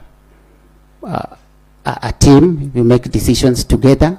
But more than that, the cooperative movement runs differently. That is, the cases that go there are more matters that, bend towards alternative dispute resolution. So we had most of those matters, many of them decided through either parties talking or alternative dispute resolutions, and we were able to have them resolved. I would also want to say that when I joined the tribunal, it did not start for about 6 months. So we not only revived it, but we were able to successfully transition it, because that was the time when tribunals were transiting to judiciary. And by the time we were leaving in 2018, the tribunal was running, it had the structures. We had even managed to do a service week where many matters that were pending were decided. All right, I'm sure we'll get to hear more about what you've done in greater detail as we continue to have this engagement with you. But if you'd like to have some water, please feel free, and there's a bottle of water there. Thank you. From what you're telling us, and no doubt, you really are a person with a wealth of experience, more so when it comes to your work, where you say that you've been a magistrate, a chief magistrate, and headed many of the stations where you've been posted. I would like you to tell us, of course, by virtue of that position, you've been able to observe what the judges do, what you think is right, and what they do, what you think is not right. We can begin with what you think is right, what judges do, that you'd like to emulate. Thank you. One of the things I would want to say, because I've been there for a while, is that, of course, we've had transformation from where we started when there was more of a top-down administration of justice to where we are, where it's mostly people-centered. So what I would say I like that happens now is that we now judges now involve people more. And by people is the litigants, whether it's advocates or people are in person. So that people get to know what the judge is doing in terms of when matters are coming for hearing. We get everyone accountable, and that is something I would emulate when I get there. So that is in terms of the operations. What about the personal attribute or attributes of a judge? I'll give you time to drink, to have a sip of water. Thank you.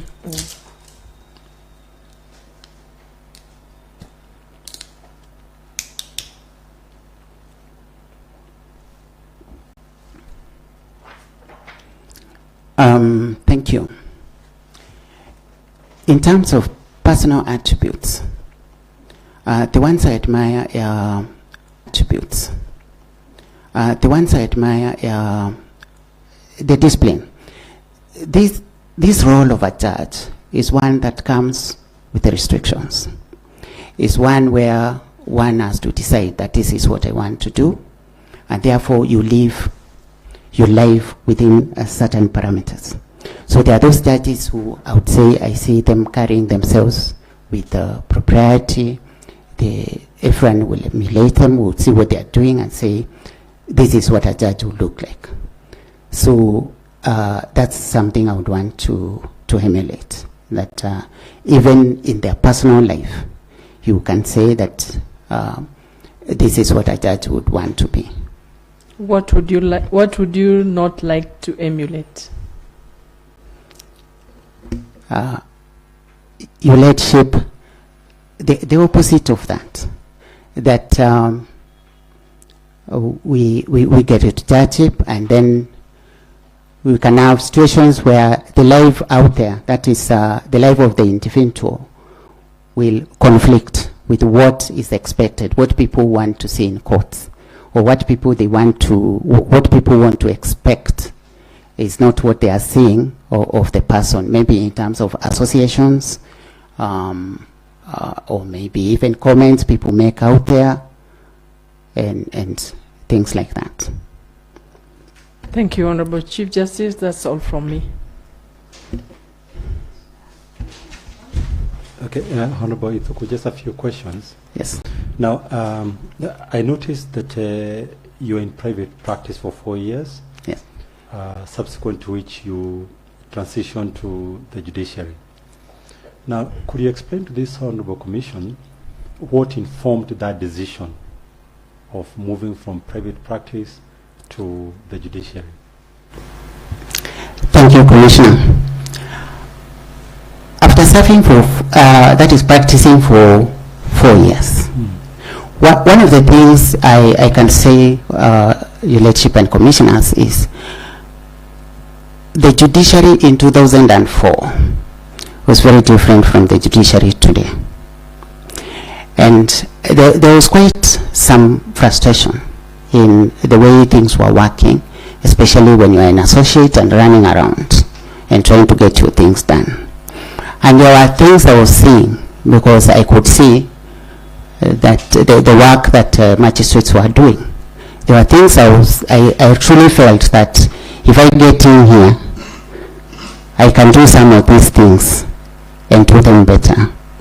And that's one of the reasons I joined. I can also report that the team that joined with us was immediately after the purge, that is when many magistrates left in 2003. And that's when the advertisements were made, and I felt that, because that was a time, in 2003, there was a serious reawakening in this country, that people wanted things to be done differently, whether in public service or in private practice. And I felt that I needed to be one of those people who are joining public service and doing things differently. Now, having joined the judiciary, and I see you've worked now there for quite a number of years, how would you describe your experience and the impact that you think you've made, in the sense that if somebody was to look back and say that in one paragraph this way would capture the journey of Honorable Ithuku?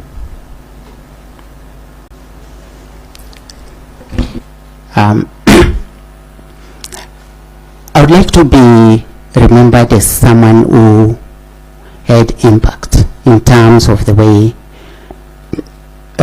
service was delivered.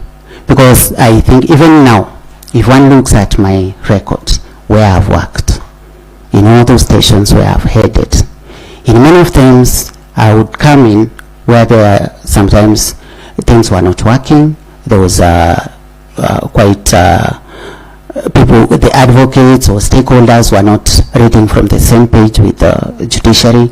And by the time I'm leaving, in most of those stations, things changed.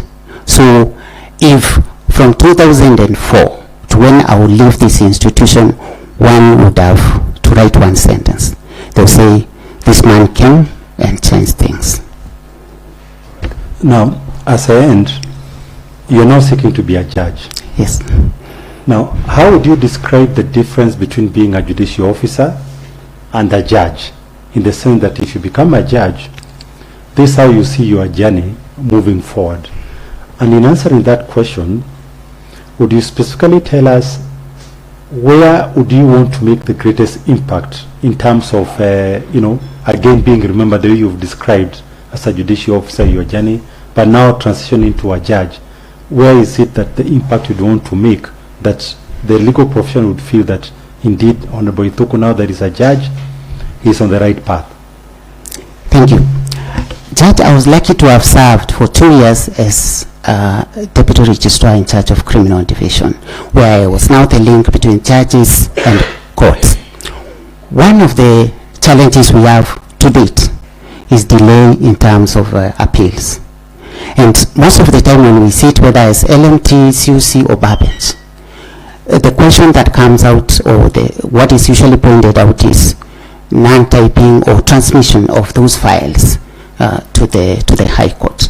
I believe as High Court, as judges, we can be more proactive, that we don't just wait for these files to come to us. There's more we can do, and I think that can be achieved when we have a clear and regular link with the heads of station, not just use the DR to communicate with letters, but make it more interactive, because these files are being held there. I was in Kirugu at the other time, head of station, we had a DR, and we have the High Court. We sat down as LMT, chaired by our judge, and we agreed, let's not even do this many letters or reminders for files. Can you give me the list as head of station? And I do a bring up on when to want these files in your docket. It worked for us. And I think as judge, because judges have more authority even when they speak to the stations where they supervise, I think that's something I can do, and there'll be results. Okay, my final question. What do you think, in your estimation, is the biggest challenge that the judiciary is facing today? The biggest challenge, of course there are many, but is that one particular challenge that you think, even in terms of driving the confidence levels among the public, this is the challenge that we need to focus on? And in answering that question, would you state the different tactics that you would apply for you now as a judge, if once you become one, if you do become one, in at least ameliorating that, that challenge? Thank you. There are many challenges, but one that comes to my mind from my experience as head of station and also working with the High Court, it's to the movement of cases from filing to finalization. That although we've worked quite a lot to address backlog and certainty of hearing dates and trying to work around adjournments, it's still a challenge. Matters are still not moving as fast as they should. We still have cases of delay, and I think as judge again, that is an issue that will be central to me, because confidence in our work gets lowered every time people say, when you file a matter, it's like you're just parking the dispute there. It will never be resolved. And people start feeling like court are not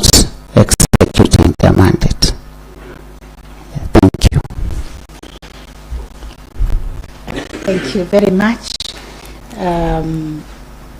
Just taking that question further, the judiciary, as you have seen, has transformed from when you joined to now.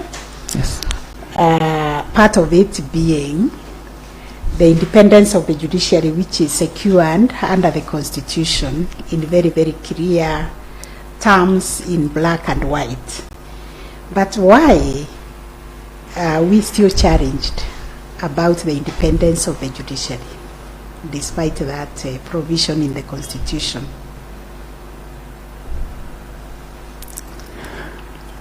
Why is judiciary still seen as not being independent, and how can you Thank you, Your Lordship. I think at institutional level, we still have challenges.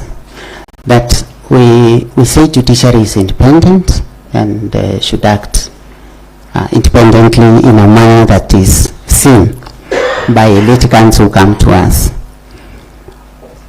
Why that has not been achieved, I would think there are several factors. One of them, I think, to date, is that the staffing, the personnel level is still not optimal. The facilitation of judiciary at the budget level is still not optimal. So that there are many things that judiciary would want to do that are still not possible because of the financing. The budgetary allocation is one. Yes. Two. It still looks like even judicial officers, judges, even as we make decisions, because decisions keep coming from superior court mostly, you still hear complaints.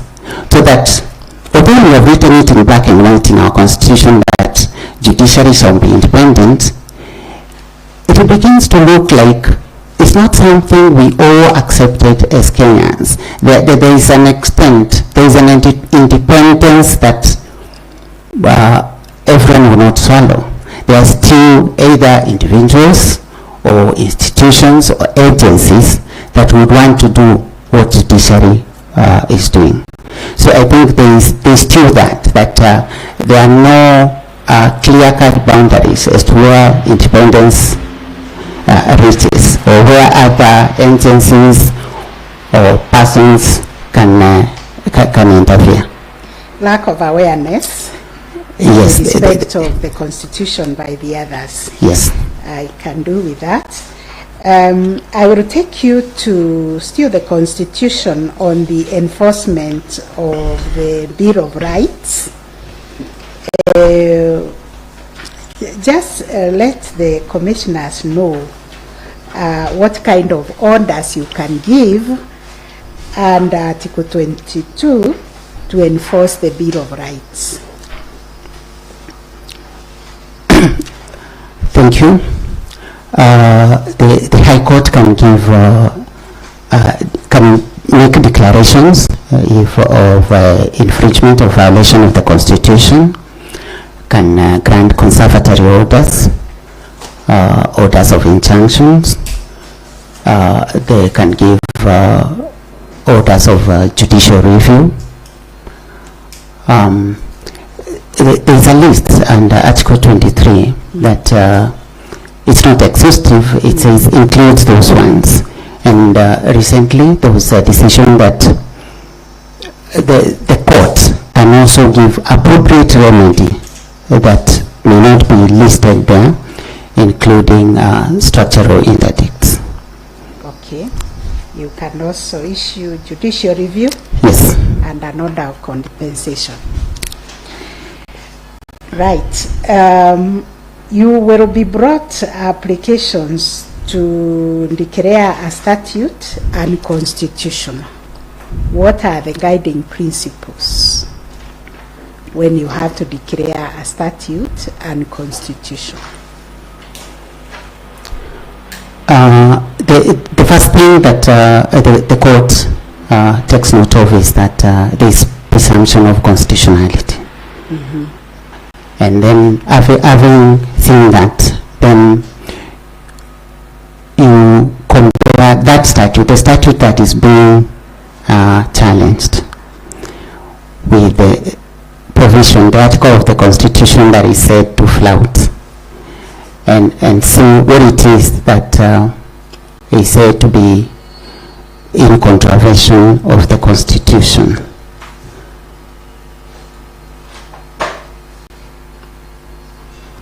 Okay, thank you.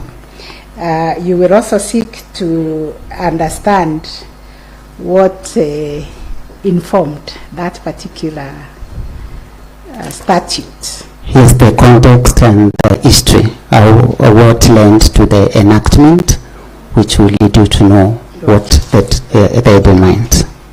Thank you very much. Justice Thank you. Muganja. Thank you. I just have one question to ask you. We enacted the Children's Act of 2022.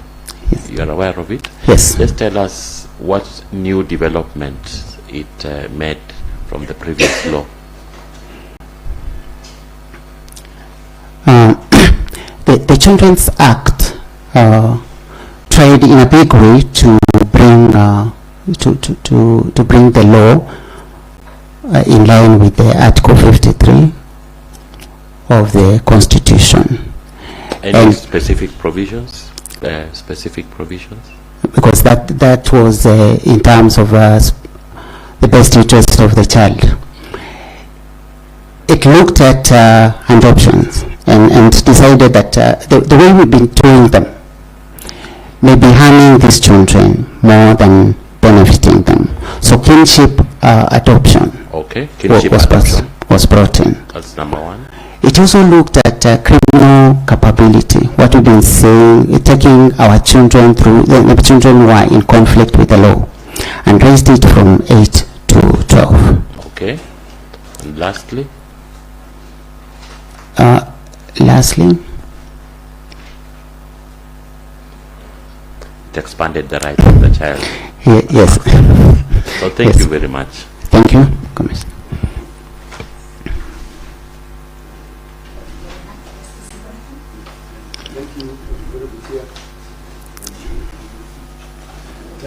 Honorable Chair. Your Honor, Mr. Kimanzi, I have a few questions.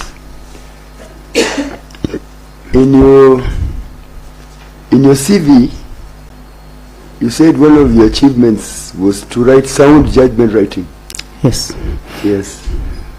In that context, what are the principles you apply when you are writing your rulings and judgment, in terms of the structure and analysis and finally your orders? For judgment, my Lord Commissioner, because having had the parties, I set out what the claim is set out in the pleadings. Then I capture the evidence as given by the parties. I also set out the law applicable to this case. And from that law and the facts as brought out by the parties, I am able to distill the issues for determination. It is those issues for determination, when I go through them in a logical manner, that I'm able now to determine the issues and give my determination. I read your article on SACCOs, critical analysis of Kenya's legal framework for deposit taking SACCOs. What made you write that article? And I must say it's a very well written document. In fact, I thought you could make a very good teacher than a judge. Thank you, Commissioner. This article, I wrote it because I wrote my LLM when I was chairman of the Cooperative Tribunal. And what we noticed was that the reason many Kenyans were coming to the tribunal was because, not because these were really real cases, but because of mismanagement. is a lot of, lack of accountability. Was that your paper for the... Yes, what you've seen is an abridged version. I wrote this because it's an abridged version of my thesis. Okay. So I wrote the thesis. The thesis, of course, is longer, trying to address the problems that circles have faced. I saw a lot of, the problem, the lack of information in the cooperative movement, where people just elect committee members and leave them to just run with their money wherever they want. Thank you. To comment that. Now, I want to deal with one specific judgment you wrote or ruling. Sample writing number 3. As you are aware, a part of the writing skills that one has is not only the structure and the way you have just told me now, how you analyze and find virtue and gradually reach your decision, but it's also how you arrange your judgment. Yes. And that's part of the judgment writing skills. Why did you, in that case, go not call the complainant first, which is the practice? The usual way is the complainant must testify first, lay out his case before you call witnesses. But you call the witness first before the complainant, the document examiner. I'll say this, maybe I don't remember the specific, but don't recall the case of criminal case number 485 of 2017. Yes. Case number 3 on your list. In that case, I would think this is a situation that arises a lot for practical reasons in our court. Document examiners are very hard to get to court. So on a situation where you find maybe this document examiner, we've been asking for him to come many occasions, and then it happens on the date when he's in court, for some reason the complainant has not come. So I would rather we hear him and release him, because what he is doing, just coming to say this is the handwriting of this person, is not something that is really tied to the complainant. The complainant can come and identify the other documents and give his story. But a document examiner, especially if you are in Kerugoya and places like that, it's not someone you want to release when you see him in court. So I would think that would be the reason. In the same judgment, you referred to a decision and you quoted a passage by Justice Babea, and you quoted the case Joseph Wanyoni of Fuklo versus Republic, and you said that you find that passage apt and you relied on it, but you never quoted. You're talking to the stakeholders, the parties. You didn't tell them what Justice Mabea said.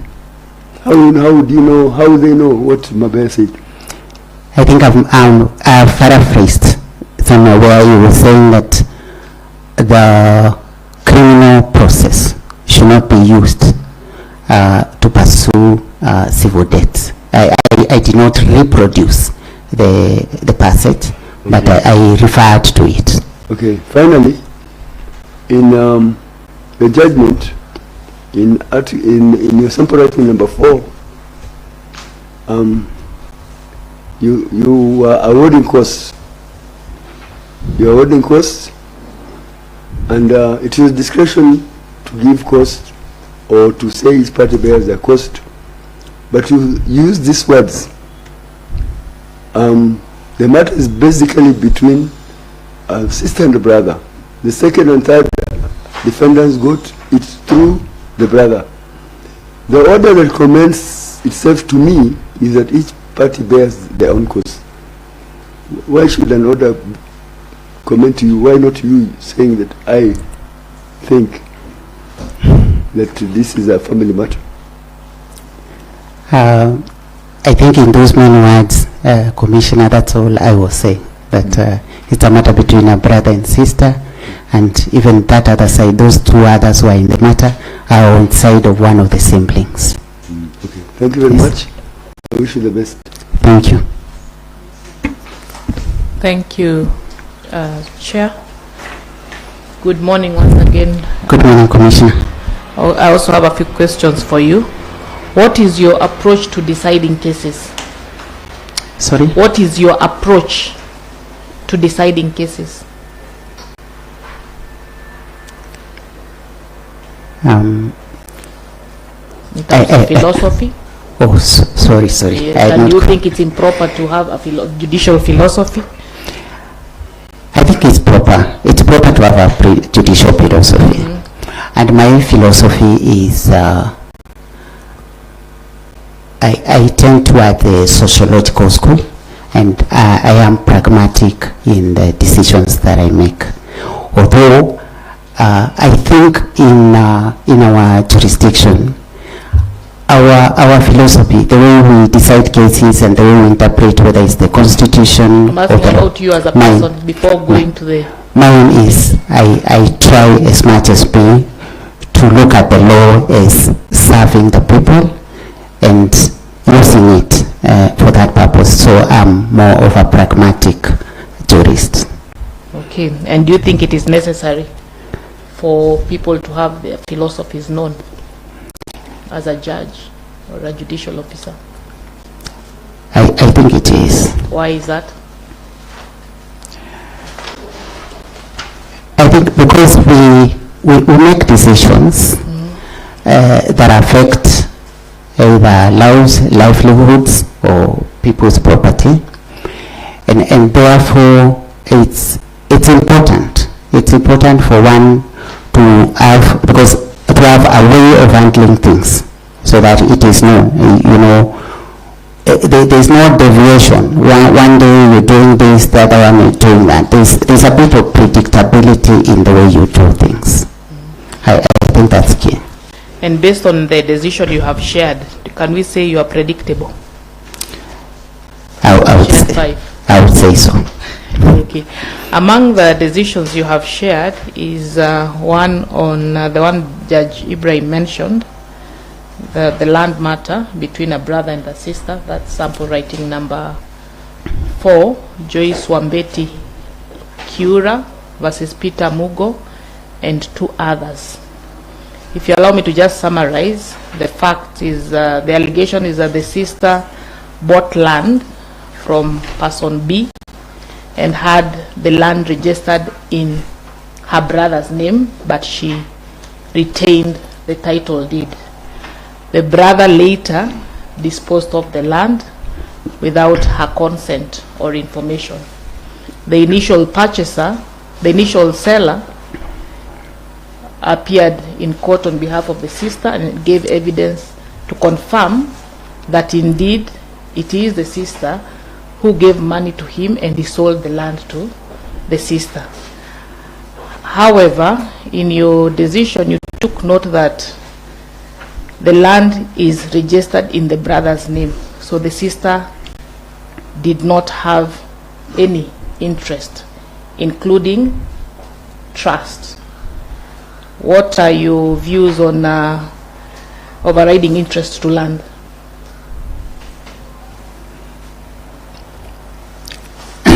My view is that even when one says they have trust, the trust should be, in their favor. They will have to bring evidence. It's a matter of fact. And in that case, apart from her saying so, all the other transactions around that property had sale agreements.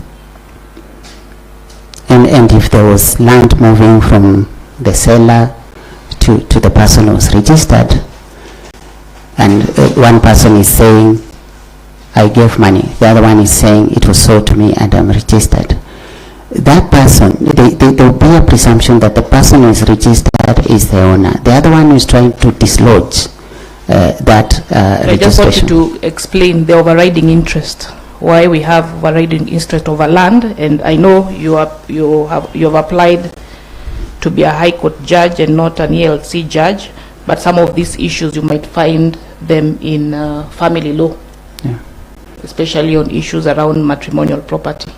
So the overriding interest to land, maybe highlight 2 or 3 of them. Is trust among an overriding interest? Yes, I would think so. Commissioner for now, they are disappearing. They have disappeared.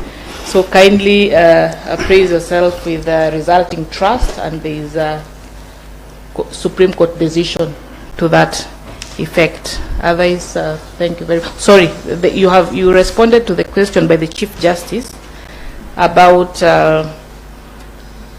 independence of the judiciary, challenges that hinder the full realization of independence of the judiciary, and your response was staffing.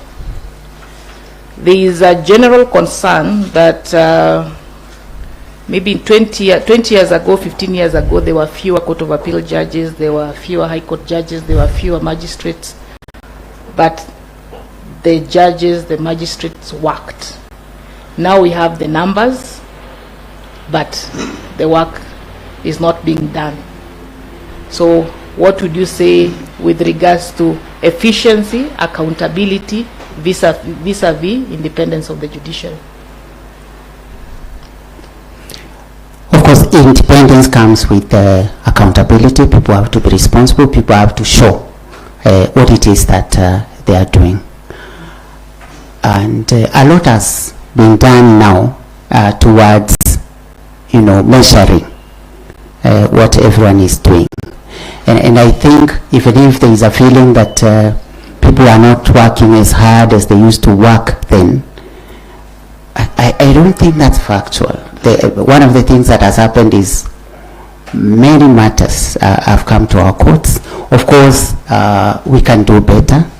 We can do better, and I'm sure with the systems we have now, especially now that work is being captured real time, people will be more accountable, and more work will get done. And those who are not, working, it will be easier to see now. Okay, thank you. Thank you, CJ. Thank you, Chair, and welcome once more, Honorable Ithuku. Now I'll ask you only two brief questions. Judiciary has been going through a transformative agenda or journey, including a stage. What catalyst or key drivers do you think would be useful to apply in this transformation journey?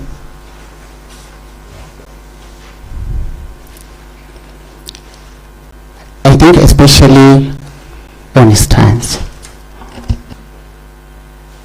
One of the things, I would say the key things around stats that will make us more faster is the opening up of the approach of how one gets to court or even gets disputes resolved.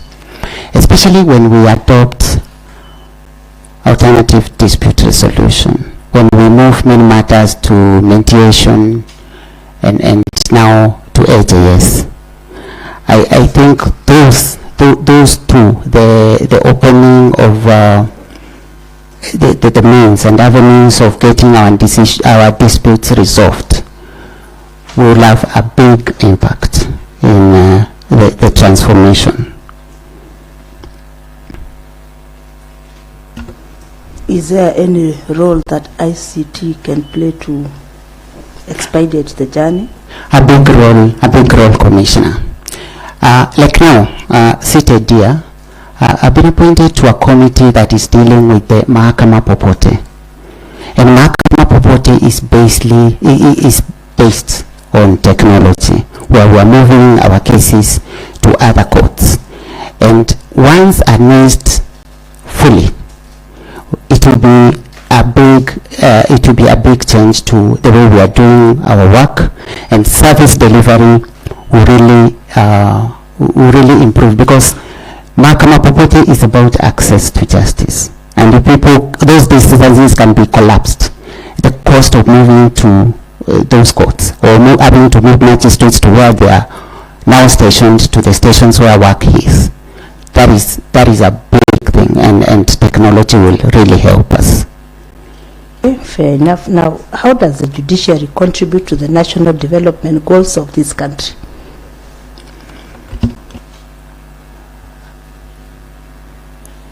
The judiciary has a mandate to be the one to resolve our disputes. And many investors in our country or any country will look at how efficient, how independent, impartial, how that judiciary works, so that I know once I invest in this country, and if for whatever reason there's a dispute, that dispute will be resolved expeditiously, without corruption, impartially, and things will move. As opposed to when people go to courts and monies or projects get held up there. Some of them worth a lot of money because judiciary is not working properly. So a judiciary that works is a judiciary that moves our economy forward and contributes to prosperity. Thank you. Thank you, Chair. Good afternoon once again. Afternoon, Commissioner. Yes, I think most of the areas I wanted to cover with you have been covered by my colleagues. So the only thing I will do is to discuss with you your performance report from Depop. I believe you must have been served with a copy. I have. Yes, we are covering the period from 1st July 2023 to 31st December 2023. Yes, I see the report says that out of the expected contribution of 17%, you have done 16%. To start off, I would want to ask, this is the report from Kerugoya, by the way. I know you recently went to Mombasa, so yes. We are dealing with the Kerugoya report. Yes. How many were you in Kerugoya? By the time I was leaving, we were 5. 5? Yes. Now, what is your view about the distribution of work, comparing Kerugoya and other magistrates' court stations countrywide? Do you think you are well-resourced in terms of hands on deck, or do you feel you are not very well-resourced? I would say we were. Judicial officers, that for judicial officers, I would say we were. We were well-resourced, because by the time I was leaving, we had reduced the remand period to about 3 weeks, so that if a matter is adjourned today, 2-3 weeks will give a date. So I would say Kerugoya, we were well resourced. Okay. Yes. So could you comment on the report? 16% out of the expected 17%. What was hampering your performance or making you lag behind? That's 1 percentage point below everyone else. Because if you look at that statement, it's from July to December. Yes. For Kerugoya. The month of November to December, I was already in Mombasa. So there are matters in terms of hearings, in terms of, when the other weeks I would have been on duty and taking place. So those 2 months, I'm not in Kerugoya. If one could just go back June and back, those percentages would be different. But also, maybe one can also say there is also the issue of administration. But Commissioner, I will not say that, because my previous reports showed that I was actually above the rest. Yes, above the rest. Okay, that explains it. But now you are in Mombasa. How are you managing balancing your administrative duties vis-a-vis the actual judicial work, the core function? Remembering that Mombasa is also a very heavy station. How are you managing that?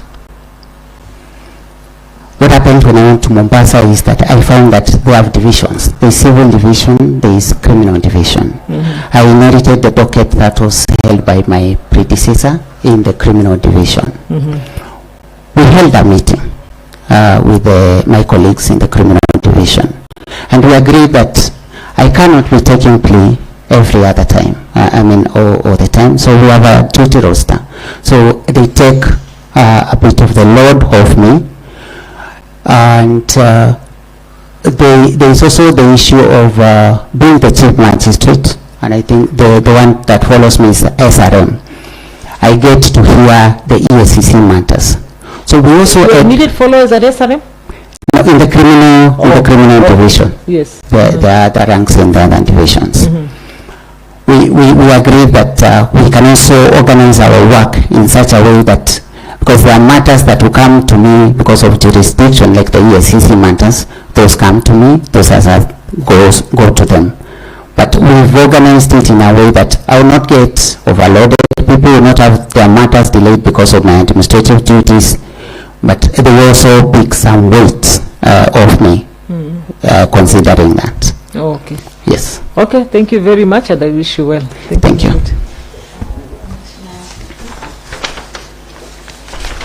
Thank you very much. So it's not on yet. Fine. Article 73 talks about the responsibilities of leadership. Can you tell me what they are?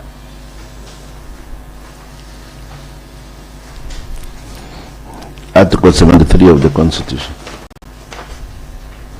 If you can't recall that, you can go to... Okay, sorry, I can't recall right away. Yeah. Yes. Okay, what are the guiding principles of leadership and integrity? That's fairly general, and it's also in chapter 6.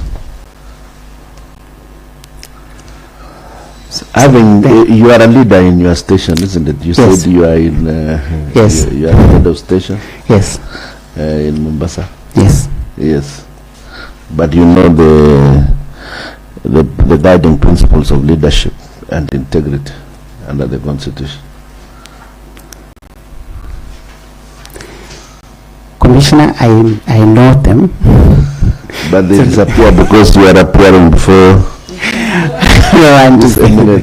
commissioners. I don't want to say that, but yeah. Okay, fine. Then let's look at, you know generally about leadership, and there are leaders who are transformational and others who are probably not. Yes. What would you consider yourself as? Commissioner, I consider myself transformational. In that, in the places I have served, yes, I have transformed the way of doing things. And judiciary, it's about service delivery. So I've been able to influence the judiciary staff and my colleagues towards a service delivery that addresses the needs of the people. So I consider myself a transformational leader. Okay. In your career, what can you describe as your key achievements as a leader?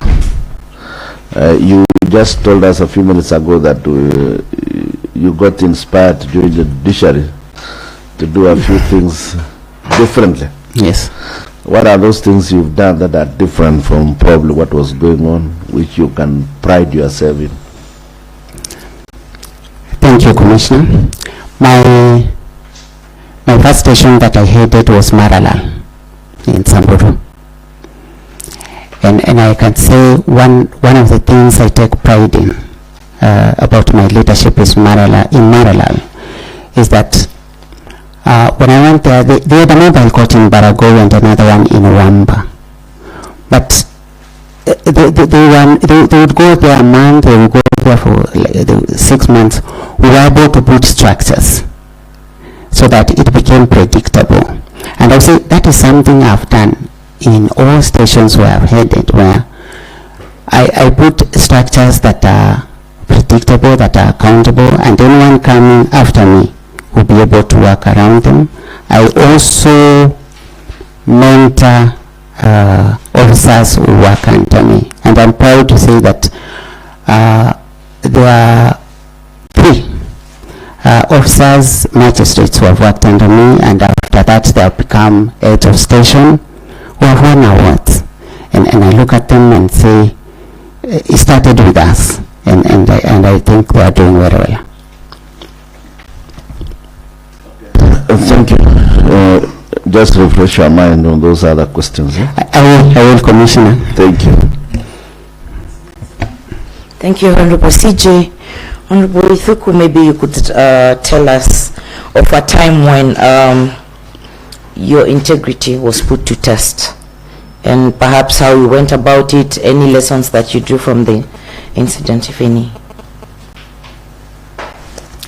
Thank you, Commissioner. What happens mainly in the work we do is that corruption thrives where systems are opaque. And if I can say as an example, and this is something that can happen and happens, is that there was a time, you have a matter that is before you, there's an application, and sometimes an advocate will want maybe to have something clarified or to say, when I'm in chambers, maybe I'm told by the office administrator, this so-and-so who wants to see you. And I know maybe we just had a matter with that advocate. And you see integrity. It's about openness. Because when I said that, you can and you realize there is nothing that big that will not have rated maybe the ruling. And you get that impression, because sometimes it may be that there's even nothing to tell me. All that was needed was the impression that he has accessed my office and got out. That would have created that something has happened. But if they just get in together, that story cannot fly. And I'll say, that's how I handled it. And that's something you just get to learn, that so long as there's openness, people are transparent in the way you are doing these things, some of these things will not be there. Okay. If you're successful to become a judge, there's a certain way you're expected to conduct yourself. Maybe you could tell us any restrictions on activities of state officers?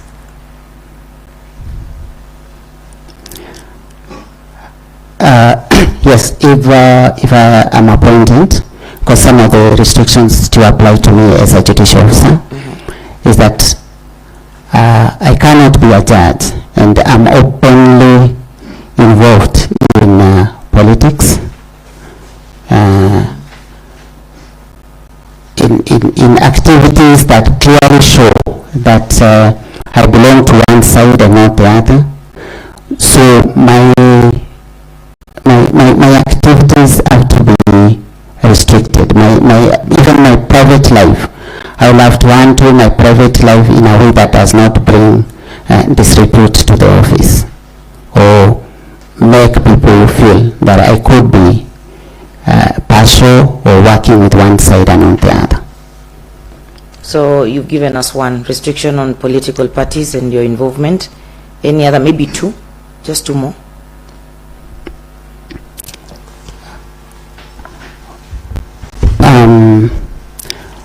Also active involvement in just businesses, trading in a way that is open and could easily bring conflict when matters come to us. Okay, maybe you will refresh on that. My final question, I know you've been head of station for quite some time, and you've worked with the millennials, or the young people. Yes. Maybe tell us what is the place of millennials in the institution, and how you would go about dealing with them to ensure that their performance is at optimal levels. One of the things I've done, because I have them, is to understand them and to understand that their worldview is different from ours, or the people who have gone before us. And millennials, most of them are tech savvy. They grasp some of these things very fast. And we can put them in that space where those services are required. We can configure our operations in a way that responds to their talents and their skills. Then as an institution we can really benefit. There are some structures that we maybe have worked before and are not working for them.